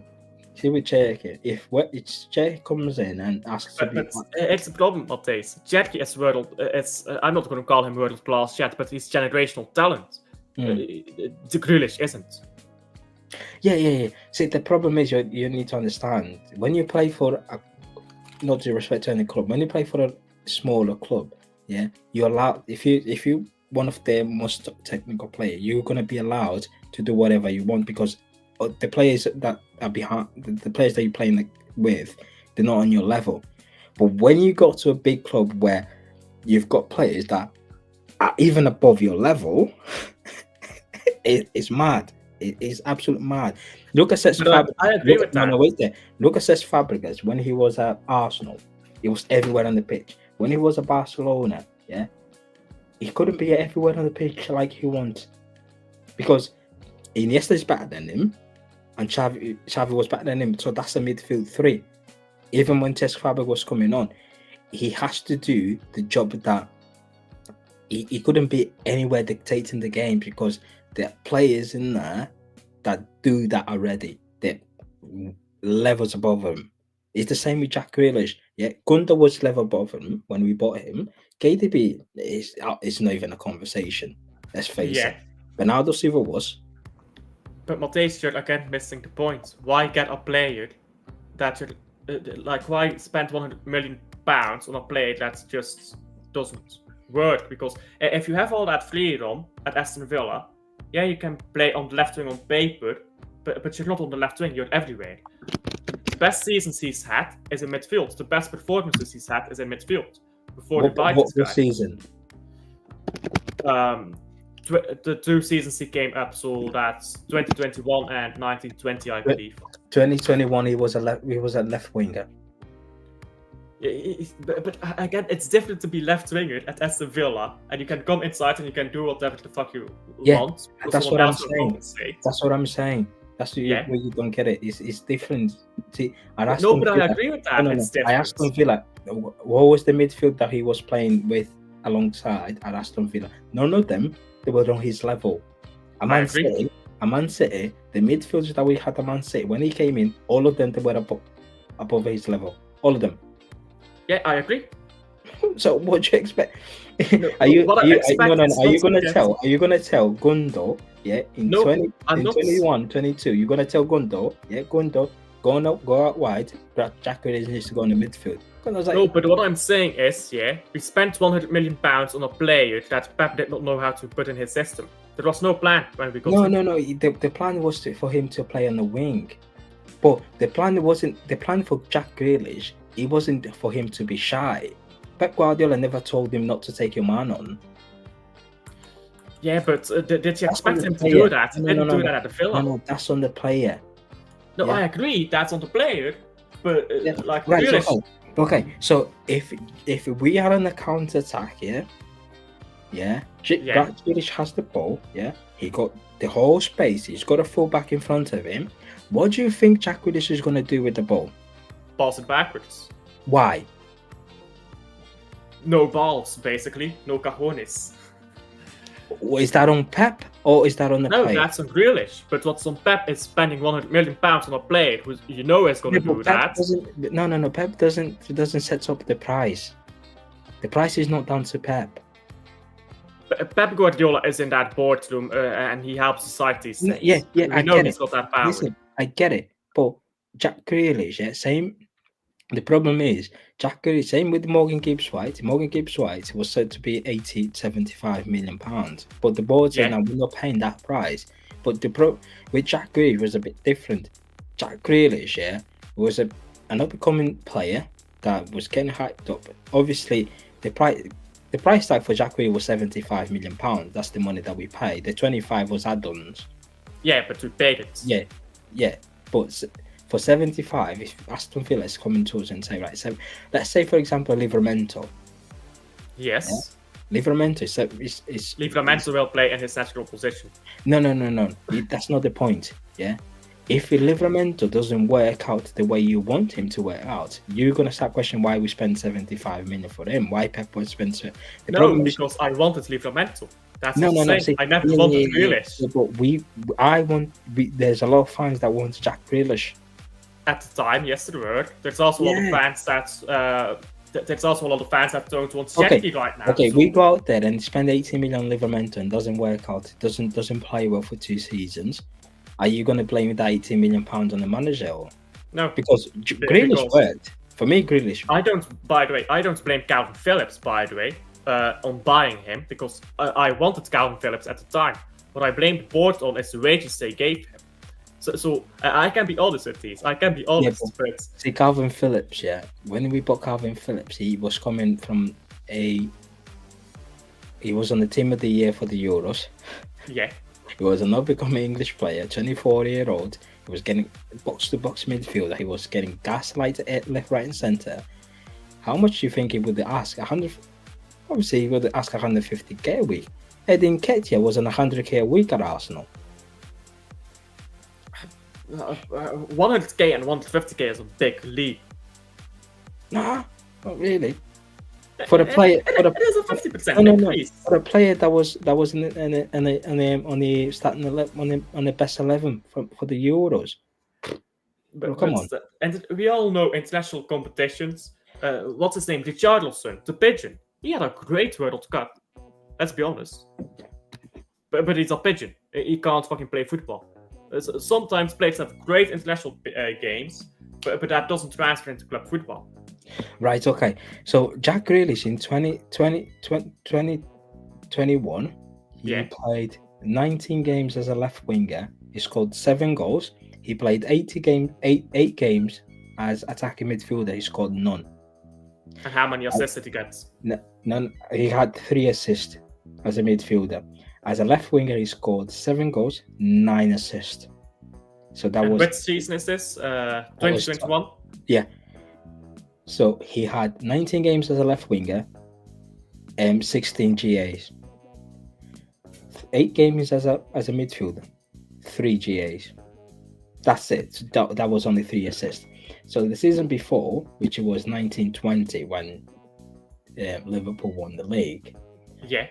Yeah. I've just got COVID title. Yeah, the COVID one. So.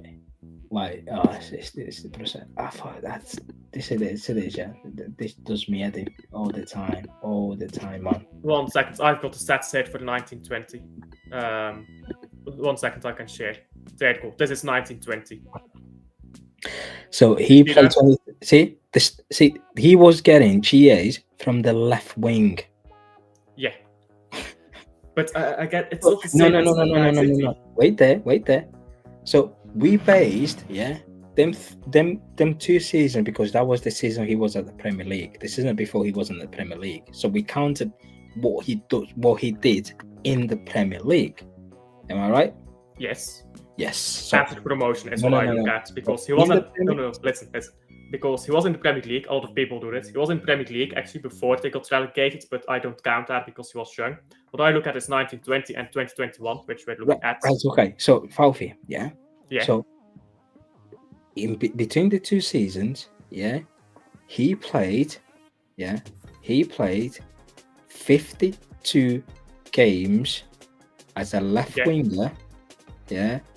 So how many assists was it? Is it 38? So that's 3 assists, 8 goals as that's left winger. So that's 27. So he played 52 games and he registered 27 GAs. Yeah. So he played 15 games as a central attacking midfielder. Yeah. And registered 6 GAs. Yeah. Why would you play him as a midfielder whilst he's producing bigger numbers as a left winger? Well, I won't play him as a midfielder at Man City because Foden produces bigger numbers at midfield than he plays as a winger, right? Yeah. So But why? Foden drops seconds in No. midfield. Why would you play a player in a position that he's literally delivering less GAs to a position where he can produce more GAs? Because football is not as simple as just the position. His role at Aston Villa is completely different. No. The stat doesn't lie. The stats are there. Most of the Aston Villa, the last 2 seasons before he came to Man City, he played 90% of his game as a left winger, and he produced more GAs as a left winger. Yeah. See, that's why when you bought him, go on the left wing and produce the same GAs. Jack Grealish in his first season, he was annoying. He was annoying to watch. Yeah, I agree. Why? Because in one wing we had Riyad Mahrez literally ripping fullbacks apart and putting in the top corner. On the other wing, we've got a player touch, pass it backwards.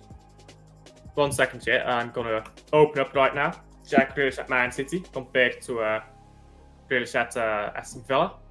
Oh, that's not what I meant to do. Stinker and hooked by Alf. Let's start this again. There you go. So this is a heat map. This is 21-22 at Man City. This is at Aston Villa. You see his heat map. He's all over the place. At Aston Villa. This one. Is that any different? There you go. Yeah, so this one, he's still way more. He's a lot on the left, but he's still way more on the other side. He's still way more all over the place. Then if you look at Man City, he gets gradually more and more on the left, in fact. It just gets worse, the heat map. Yeah. See, no, you need to focus on the area where he's most active. Even at Aston Villa, see, where the red area, that's the left wing, bro. Yeah, but as Aston Villa, he's way more going into these central areas than at Aston Villa. Yeah. See, that's the Aston Villa. Because he was given, no one else in that team was better than him. Yeah, it's like Messi. It's like Messi. Yeah. When Messi went to PSG, he wasn't playing the same way as he was at Barcelona. Everyone on the pitch, no, because each team is different. Yeah.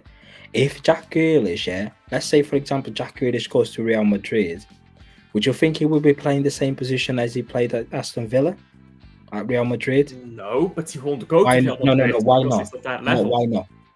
Because he ain't that good. No. Okay, so do you think, if Jack Grealish in the 21-22 season goes to Real Madrid in a midfield where he's got, where he had Casemiro, they had Toni Kroos and Modric, and they also had Isco on the bench in that. Yeah, would you think if Jack Grealish go to Real Madrid, where would you think he would be playing? Would you think Jack Grealish would be allowed to go into all this position in there? No. Yeah? Occupy Benzema, because you can see that sometimes he was even up front. Would you think he would occupy Benzema, Gareth Bale position and all that? Come on, man, what are we doing here? I'm not saying that, but when you got to a big club, you'll be restricted to certain things that you do. That's just any big club does that. Yes. But at the same time, you have to produce. You have to. But see, in my team, I play as defensive midfielder, and sometimes I drop into centre halves. But if I go play to a new team tomorrow and they tell me, just play centre halves, I won't have the same liberty to go into the midfield. Because if they've got midfielders better than me that can literally make the ball run, I'm just gonna stay a centre back, bro. But however, even though I'm a centre back, my job is the same. My job is the same. I have to. It's not so. It's not the same. Because your goal changes. When you change your team, your goal changes. No. In terms of performance, in terms of putting 7 8 out of 10 performances, it's the same. I have to put a 7 out of 10 performance. I agree with that. No, I agree with that. You have to put in performance. No, I agree with that. You have to put in performance. That's why I put part of the blame on Grealish. I think it's on both Pep and Grealish to blame. No, you blame Pep. No, I don't. I blame Grealish too. I think Grealish has to go. Alfie, I'm gonna start clipping on the other shows that you do. You fucking moron. You blamed that on Pep yesterday. I watched the show, by the way. You blamed that on Pep. I can't remember that, to be honest. I blamed that on Pep, maybe. I blamed Pep on wasting Grealish, but I still blame Grealish as well. No, who's more to blame? The guy who bought him, obviously. but that doesn't mean that Pep doesn't, or that Grealish gets none of the blame. No. But Pep Guardiola is the one who bought him, though. Or well, maybe it's not Pep, but whoever bought him is to biggest to blame for him not working out, because you went out, spent 100 million on a guy. No. Let me correct yourself. Grealish worked out In the treble season, maybe. Bro, Grealish won 4 league titles. In the yeah, three league titles. If you worked out in the most successful season, then you work out, didn't you? One good season isn't good enough. Well, no. The most successful season, the best season we've ever had in this club history. If you were one of the best player in the most, he wasn't one of the best. He was good, but he wasn't one of the best. No, he was one of the best. Bro. Was Haaland better? Was Haaland better? No. In terms of input, yeah, the input was lacking, but in terms of like literally, the team was playing better when he had the ball. Remember when we played against Arsenal at the Emirates? Yeah. He wasn't real. I he was mad. He was mad. He was that treble season. He was the best version of Jack Grealish, and that season he was shooting. Yeah, he was taking shots. Yeah, but that's what Grealish does so poorly. That's where I blame Grealish then, because in treble season, when he would take shots, he would crash the box sometimes. He would go to the far post, where Haaland could then have freedom. He had so much variety. His movement as well. His movement was really good. Yeah, but what happened last season? Last season, his movement was all over the place. We won the league, yeah, cool. But the brilliance of Phil Foden even was shining more than him. Yeah, but this is where I blame Jack Grealish, because after the treble, all his ambition went, and he didn't bother anymore, so he didn't help himself. Yeah. At least after the treble, there was a lot of players that they were just not asked anymore, and it is understandable because after you, there is no more to prove. Bernardo Silva doesn't like to prove anything in football anymore. He won with Portugal. He won with everything with Man City. He just fuck it. Do you know what I mean? Like, I think for that group of players, it was only the Champions League missing. Yeah, and I think for the Bernardo Silva and like stuff, the 4 Beatles like the last bit of motivation because because no one never done. So after the 4 period, you could see this season like the last thing. I think it also for the fans as well.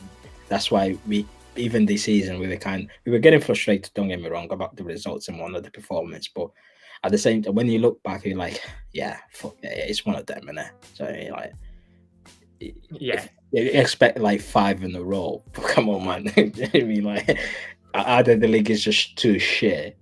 Don't be fair to this. Nah, but to win 5 in a row, because what I expect is that we don't struggle for the Champions League.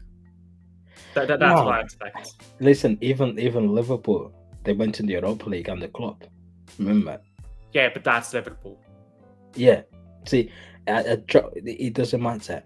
A drop-off will always happen in the team, especially for a group of players that have been in the club for 8 years and literally where I think the 4 years, if you it was really hard on the players because we have to appreciate what this player's done.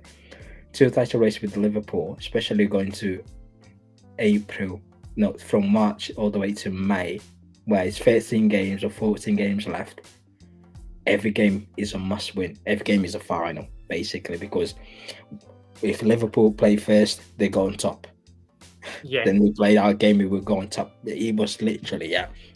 And when you're playing like that for 2 seasons back to back with Liverpool, it's mentally drained as well and physically drained. Then Arsenal came along. We realised, fuck, we 8 points behind Arsenal. 8 points. And we're like, right, let's get that together. And we went and done a madness. We won the treble. The following season is 4 in a row. We had a massive party after the treble. We drank a lot of beers and whatnot, but we still have to 4 in a row.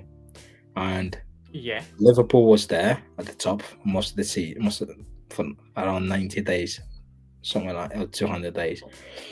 And there was Arsenal, and we basically, literally, we were third. We were only top 1 day in the entire season. Before, but we were third all the time. But we were just we have to win games, win games. And we were going to some difficult grounds, man. Forest away, it's hard. Palace, Villa. Do you know what I mean? And it got to a point to where we won the league 4 in a row, big celebration and whatnot. You even that season, if you remember when we played Real Madrid in the second leg, we were tired. We were really tired in the second half. Yes. Yeah, in the second half. Even against Chelsea as well. When Bernardo Silva missed that penalty, and I think it was. We were lucky to not get the penalty against us that Chelsea game. And you also need to remember, we were going, even in the cup games, we were always going to the finals and semi-finals. Yes. Yeah, we beat Chelsea in the semi-final, and we got beaten by United in the final last season. And this season, despite what happened, we still going to a final. Not many people get to a final. So I think the drop off was expected. That's why at the end of the day, we just have to refresh it. We have to bring some players that are hungry for trophies rather than the ones that they done with football. Bernardo Silva can retire right now and just chilling with a lot of trophies in his house. Do you know what I mean? I agree. Yeah. So that's why we need to bring some just players that want to win trophies, because the ones that we have, it just they've got nothing to prove anymore for Man City. Yeah, but Grealish had nothing left to prove after the treble. Let's be honest as well. Like mentally, look at how he was celebrating at that treble. By the way, he was celebrating like he was the superstar, and we loved him for it. But his celebrations were over the top. Let's be honest. Yeah. If you look at Jack Grealish, you probably end up being a pundit in Sky Sports, and you look at the pundit that is in Sky, like Michael Richard. He never won the Champions League. You got Sturridge. Michael Richards. Sorry, I was thinking about Gary. Then you've got Sturridge in there, and a lot of money's in Sky Sport. You can't chat about Champions League night. He never experienced that. Jack Grealish will probably go in there and just tell about Champions League final. That's why a lot of people respect the likes of Rooney, Roy Keane, players that they've done it. Yeah. Do you know what I mean? So that's why all these pundits that never won anything in the game, they just there for a laugh, man. You know what I mean? Michael Richards is just there to hype up Arsenal and take the piss out of Man City. Nah. Listen, I feel like this is, as I said it before, this season it was a good season for the club and also for the fans, because it was a wake-up call. Yeah, and I think also because we cannot take anything for granted. I think when the transfer window shut down, and I put a tweet out, I regret to put that tweet out actually, because I put it in. I tweeted, Liverpool and Arsenal are not serious about this league title. I think we're gonna walk this league title again, because they brought in Mourinho and Calafiore. But we all thought that, to be fair. Yeah. But when we started the season, we realised that we ran out of gas. We did. the manager also ran out of gas. Really, it's for him. He's just fucking hell.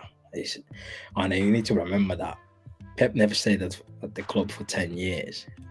Do you know what I mean? And for him, it was just same players. That's why he was like, I need to get some fresh legs and whatnot. And we'll see, man. We'll see. I think for me, I like this season. I think it showed that the players, the areas that we need to address. Because if we had won the league, yeah, going to this summer, we would never rebuild the way we are doing.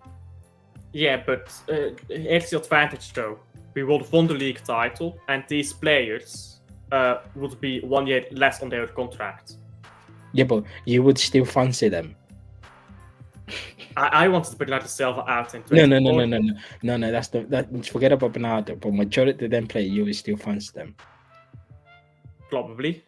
There you go. But it's the thing. I didn't want Gundogan to come back when he came back. I wanted Bernardo Silva out for Olise in 24. So I knew that some of these players would rush. I wanted Kyle Walker out. There's a lot of these players I wanted out already. So yeah, but you would still fancy the light of. But you would still fancy the light of Stones, Akanji. Do you know what I mean? Stones, yes. Akanji will depend on how he plays. Don't. Akanji will depend on how he plays. No, don't you ever say that. John Stones is the best defender we've got at this football club. Yeah, Stones I would still fancy. I would still fancy Stones, but I'm not sure about Akanji. Yeah. So I would still fancy De Bruyne, obviously. Yeah, but it's even going to we would not buy the players that we would. I think because we only bought Marmoush because of Alvarez, really. Let's face it. Yeah. If Alvarez was here, Marmoush would go like Liverpool, Arsenal. Yeah. I mean? Which is, we can't complain. Alvarez is a baller. Alvarez is a mad one. But he doesn't.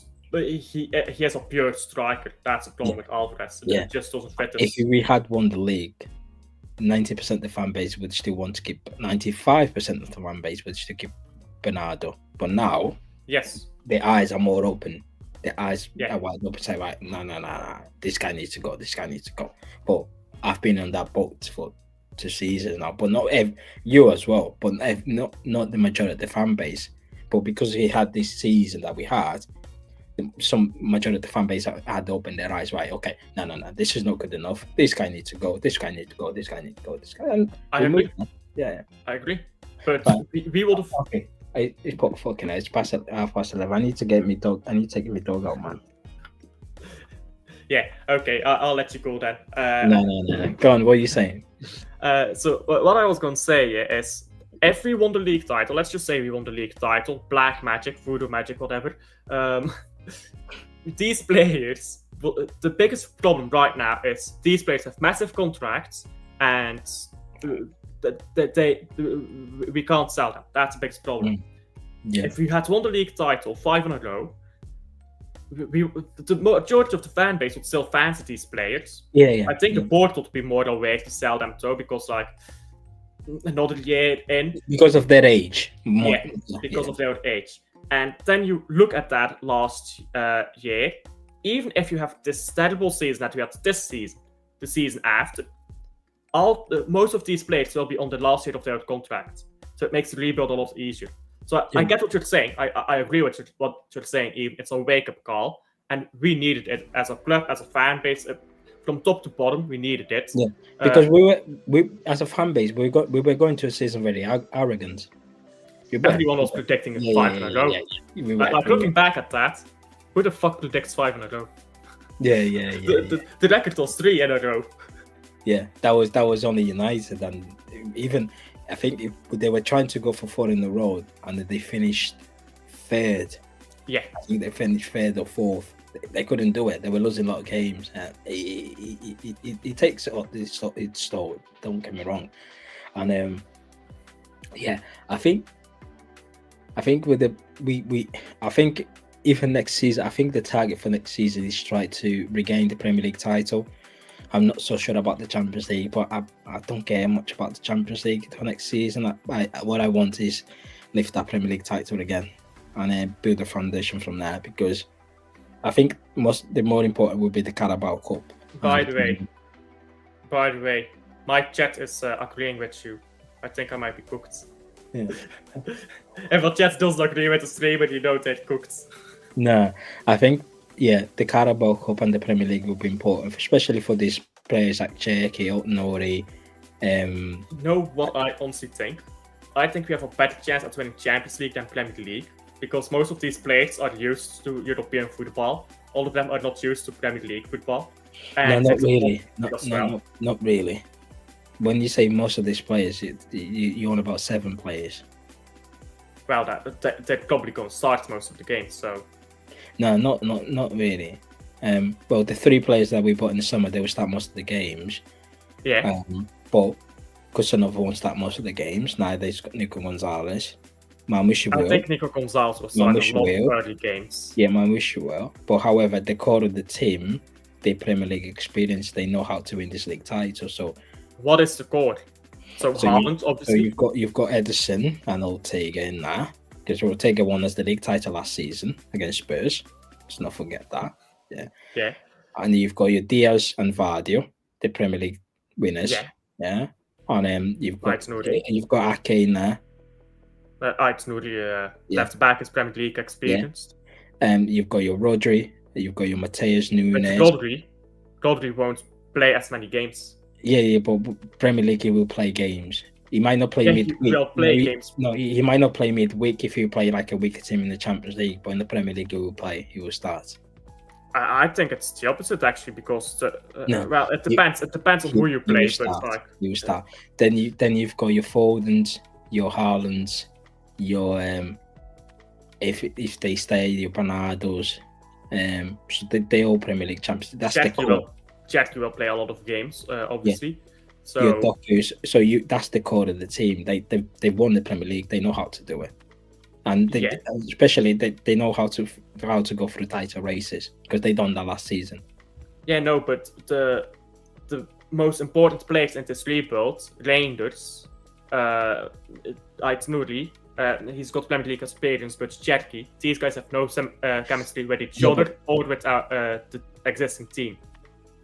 No, if you look at our first Premier League title against Pep, majority of them they were new players. We had Ederson, but your core was Fernandinho, De Bruyne, like David Silva. These are players who were already here. Yeah. We've got the core. You've just mentioned the core, which is Ederson, Vardy, Diaz, Rodri, Foden, Haaland. Do you know what I mean? Yeah. So we had that core. Yeah, obviously in the first season, the backline was changed. The backline changed because it was Ederson came in, Walker came in, Laporte came in. So, but we still had Otamendi and Company. Fernandinho was there. Yeah, but we had Gundo, KDB and Bernardo was there. We had Sterling. Sterling never won the Premier League. Well, that was Sterling's second season. Yeah, but he had been in Premier League. Then we had Sané. Sané was a new guy. Yeah, getting promoted. And we had Aguero, which is the Erling Haaland. So Sané is like a Cherky.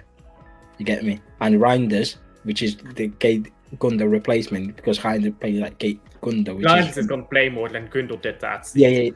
Yeah, I get it. See, but you get it. The core was there. Yeah, but Nico Gonzalez is going to play more than Rodri is going to play less than Fernandinho did, because Nico Gonzalez will take a lot of games. No. Forget it. Nico Gonzalez will not play more games than Rodri. Forget that. I'm not saying he will play more games than Rodri. I'm saying Rodri will play less games than Fernandinho did in that Centurion season, because Nico Gonzalez will have to... Rodri wasn't part of the Centurion season. That's what I'm saying. I'm saying next season... He was Fernandinho and Yaya Toure. Yes, I know what I'm saying. Well, Yaya Toure didn't play, really. But no, he did. He did play. Barely. He did play. Yaya Toure played a lot of minutes. He didn't play that many minutes. Trust me, Yaya Toure did. I need to check that, but I really don't feel like he played that much, to be honest. But Rodri will play less minutes next season than Fernandinho did in the Centurion season. because Nico Gonzalez will cover a lot of minutes for Rodri, because Rodri is coming back from ACL.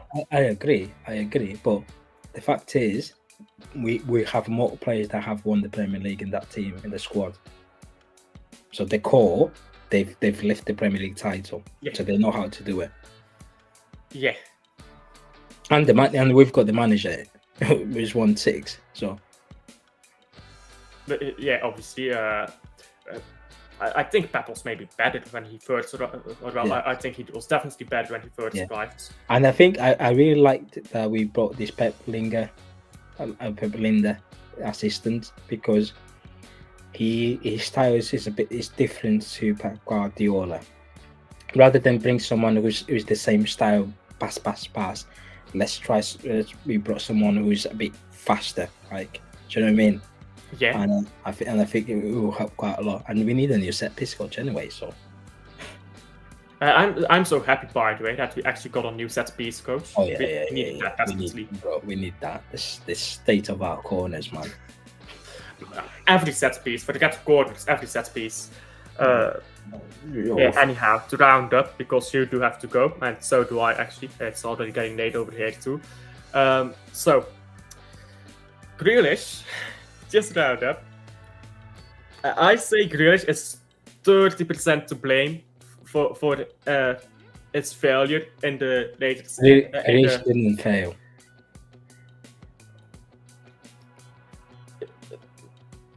He didn't fail on an individual level, but on a grand strategic level, you can't justify 100 million for. No, he didn't fail. Yeah, when he retired, he would not care whether he plays centre back, midfielder, or goalkeeper. He will look at his medal on the wall. But you're thinking about Grealish from Grealish's perspective, not from the club's perspective. Jack Grealish failed at Aston Villa, not a Man City. Harry Kane failed at Spurs, not a Bayern Munich. I agree there. No, you don't get it. Jack Grealish failed at Aston Villa, not a Man City. No, he didn't. He got them promoted and he was... No. Forget it. How many trophies he lifted with Aston Villa? But you're again looking at the personal objectives of Grealish, not at the club. Harry Kane scored over 200 irrelevant goals for Spurs. He failed at Tottenham. Yeah, I agree. Trophies matter. When you're part of the treble-winning team, and when you're part of the role team, you succeed. But you're comparing Grealish. At Aston Villa, who was not competing for the top 4 back then. No. It doesn't matter. But he was still competing in the Carabao Cup. What's the last time Aston Villa and the FA Cup? Wigan won the FA Cup in 2013 against us when they got relegated. How come Crystal Palace won the FA Cup then? Because we're shit. No. See, any season that you go without a trophy in a football club, you failed. See, if Harry Kane failed for Spurs, Jack Grealish failed for Aston Villa. The whole season he was at Aston Villa, they were relevant. So Nottingham Forest failed after they went from 17th or whatever to 7th. Yeah. No, because they were in the No, they were in the semi-final of the FA Cup against Man City, and they were missing sitters. Yes. So they failed. They should win. No. That is not the objective of Crystal Palace. That's not different. Whoever from 8th to 20th, in the Premier League next season, from 8th to 20th, all of them. All from 8th to 20th, the 12 teams, they are in 3 competition: Premier League, FA Cup, Carabao Cup. Yes. If they don't manage to win one of them 3, they failed. From 1st to 8th, they are in 4 competition: Premier League, FA Cup, Carabao Cup, and European competition. If none of them win anything, they failed. So Man City failed this season. You all start from 0. You all play 38 games. You all play the same team twice. Question 10 is Grealish. So forget Grealish for the moment. right now, you grab Erling Haaland. Hmm. You drop him in Aston Villa. They're gonna win the Premier League. No, Erling Haaland. If he doesn't win the Premier League, Aston Villa, he failed. He didn't. If he doesn't win, no. Clubs are different, and objectives and strength and stuff. Forget about the Premier League. Yeah, if they don't win the Carabao Cup or FA Cup, they failed. But not every club. Do you agree that Harry Kane fails Spurs? Spurs is a much bigger club. No. Do you agree that Harry Kane fails Spurs? Oh God! Is that yes or no? Man ever. Yes, I agree. Why? Because he bottled a lot of stuff with them. He never scored in a final, which they got to a lot, and that's a club with aspirations to win trophies. Right. Cool. He didn't win any trophies. Say the last word that you say. Trophies. And a club that had aspirations to win. No. Medal around your neck, armpits on the air, celebrating. Simple. It's not that. It's not that simple, bro. Did we have a successful season this season? No, but Tottenham had a. It's complicated, but we had a terrible season for our own standards. But if we go back 20 years, what we say that finishing third is a bad season? Yeah. Every season, every position is bad if you're not first. You don't win a trophy. I said it before, yeah, Alfie. I don't mind finishing sixth this season as long as we win the FA Cup. Yeah, we failed in the FA Cup. If we had finished fifth and win the FA Cup against Palace, that was a good season for me. But it's the problem of this. You're thinking about it from the club or from the fans' perspective, from the players' perspective, not from the club perspective. Yeah, no. From the players' perspective, they failed. Yes. But the club perspective, club is a business. Yes. Yeah, club is a business. However, not every club, yeah, is the same. Real Madrid, but Barcelona, Real Madrid, Man City, PSG, Bayern Munich, yeah. I'd expect it to win. These five clubs, if they finish the season without any trophies, they fail. Failure. Yeah. Aston Villa is whether they finished in the Champions League, it doesn't matter. It does. No. If they finish in the Champions, if Real Madrid, no. What I'm trying to say is, if they finish second, there's a Champions League spot, yeah. If they finish second, no trophies, Real Madrid is a failure. Yes, but if they go trophyless and they finish sixth, there will be riots. Aston Villa, yeah, they spend a lot of money on players, yeah. If they don't lift the Carabao Cup, it's a failure. It's a failure. It's a Carabao Cup. Forget the league. Forget the Champions League. It's a Carabao Cup. Even United. It's winning Carabao Cup under Ten Hag. Man United was good in that first season with Ten Hag. They finished third. So Tottenham, yeah, all these seasons, Tottenham had just had the most successful season they had in 17 years. That was this season. Yeah, but they failed this season because they finished 17th. No, they didn't fail. They did because they can't get any players because players look at that and think they want to train back. I'm not going there. This season was the most successful season they've ever had in 17 years. Trophies, they wore gold medal around the neck. They lift up trophies, European trophy. That's a success. Whether they finish 17th, no. 17th and second is the same. In the table. No, it isn't because you don't get Champions League football. No. You've all lost the league title. You've just lost by less points than the other. Yeah. If there was no Champions League football, put Champions League football aside, second and 17th is the same. Yes. The difference is now you only get you get a day out on a Tuesday or on a Wednesday, but you didn't lift the title. Opportunity to win another trophy.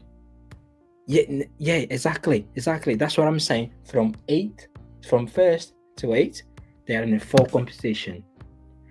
From 8th to 20th, they're in 3.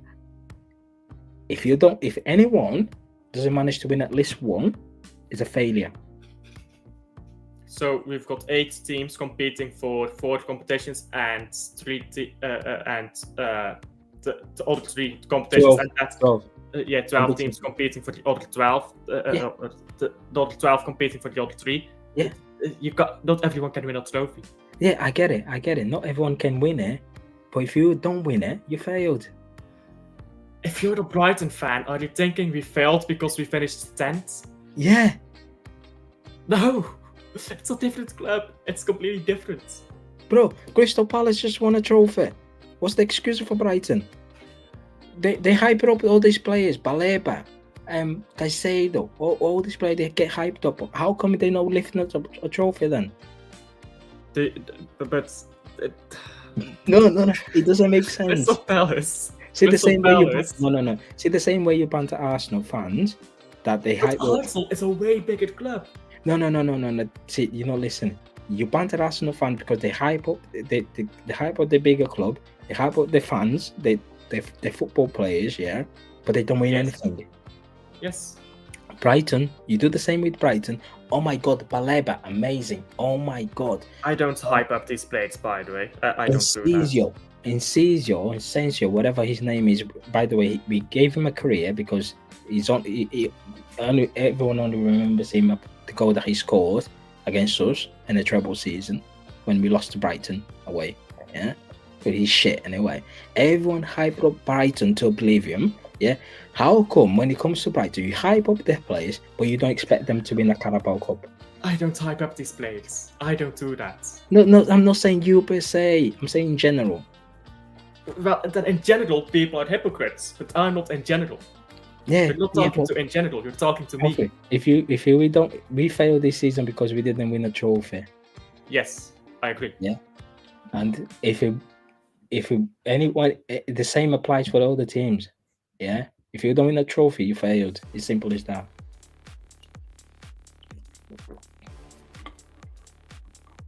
Club Brugge, Club Brugge is going to be in the Champions League, right? Yes. Okay, Club Brugge. Are you expecting them to win the Champions League? No. Right, cool. That's fine. Do you expect Club Brugge to win a cup? Yes. No. Okay. No. Let me say here, yeah. Club Brugge has more budget than any other team in the Belgian league. We've got better players. We've got a better team. I expect us to win trophies. If I was a Cercle Brugge fan, I'd be happy to survive relegation. But football doesn't work like that. Just because you've got the best players doesn't mean when you step on that football pitch, you can't be beaten. No, but you have different standards. Alfie, in 2 weeks' time, in 2 weeks' time, we're gonna play against the first. With 4 points off them, we're gonna play against the first. I've told me teammates, it's 3 points against them. 3 points, and they're brilliant, by the way. That's why they're top, because they're better than everyone. But when we go and play them, their ground, I've told me teammates, let's slap them. Let's put some tackles in. Let's score some goals. That's it. It's mentality. Crystal Palace, when they went to that final, they knew they're gonna slap us, because the manager told Pep, next time we meet, I'm gonna slap you. It's mentality, bro. It's mentality. So we go every time this team they face a big team, big Premier League club, they fold. It's like they're scared. Why? It's 11v11. It's so different, Matthijs. It's so different because when you're in a final, I need to go. It's 11. Yeah, bro. I don't even. When you're in a final, you want to win it, but it's you can't. At the start of the season, if you're a board member at Crystal Palace, you can't say go win the FA Cup or the Fields. You can't do that. Why not? Because you don't have the resources. I mean, if you are willing, why don't you have the resources? No. You've got the resources. You just don't want it. Brighton made £400 million just on player sales. Where is the 400? Why did they invest that? Create the resources available and go and win a trophy. Why not? Brighton has nowhere near the revenue from stadium and stuff. No. Forget the revenue. Forget the revenue. But you you make a lot of money on player sales, right? Yes, but Then you go then. you still got to pay the salaries and stuff too. They're not in a massive contract, bro. Come on. Yeah, but when you want these big players, you need the massive contracts. Not necessarily, no. But What contract is you don't need big players to go and win a Carabao Cup, bro. No, but you need to upgrade because the big teams are also taking that serious. No, but you don't need the big players to win the Carabao Cup. You need desire and passion. That's it.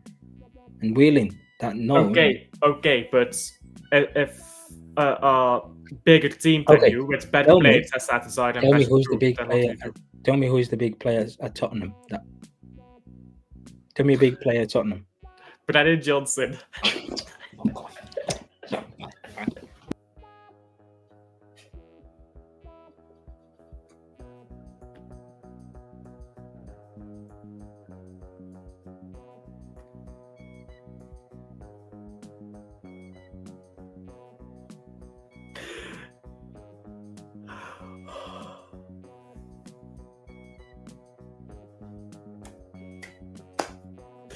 Big up to Matthijs for coming on.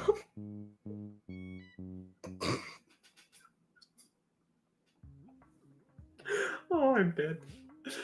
Oh, that's it for me, guys. Oh, I'm tired. Sorry, yeah, that's it for me. That's it for me, guys. We're not ending yet. We're gonna redirect to Zeer, because Zeer is gonna be live, and Zeer is very close to 1K, so go over to Zeer's channel, Alfred and chat, guys, and we'll leave it at that. So yeah, Zeer Guive sets up that redirect, Alfred, and let's call it quits. Big up to Matthijs for coming on. Oh, that was funny. I need to clip that up.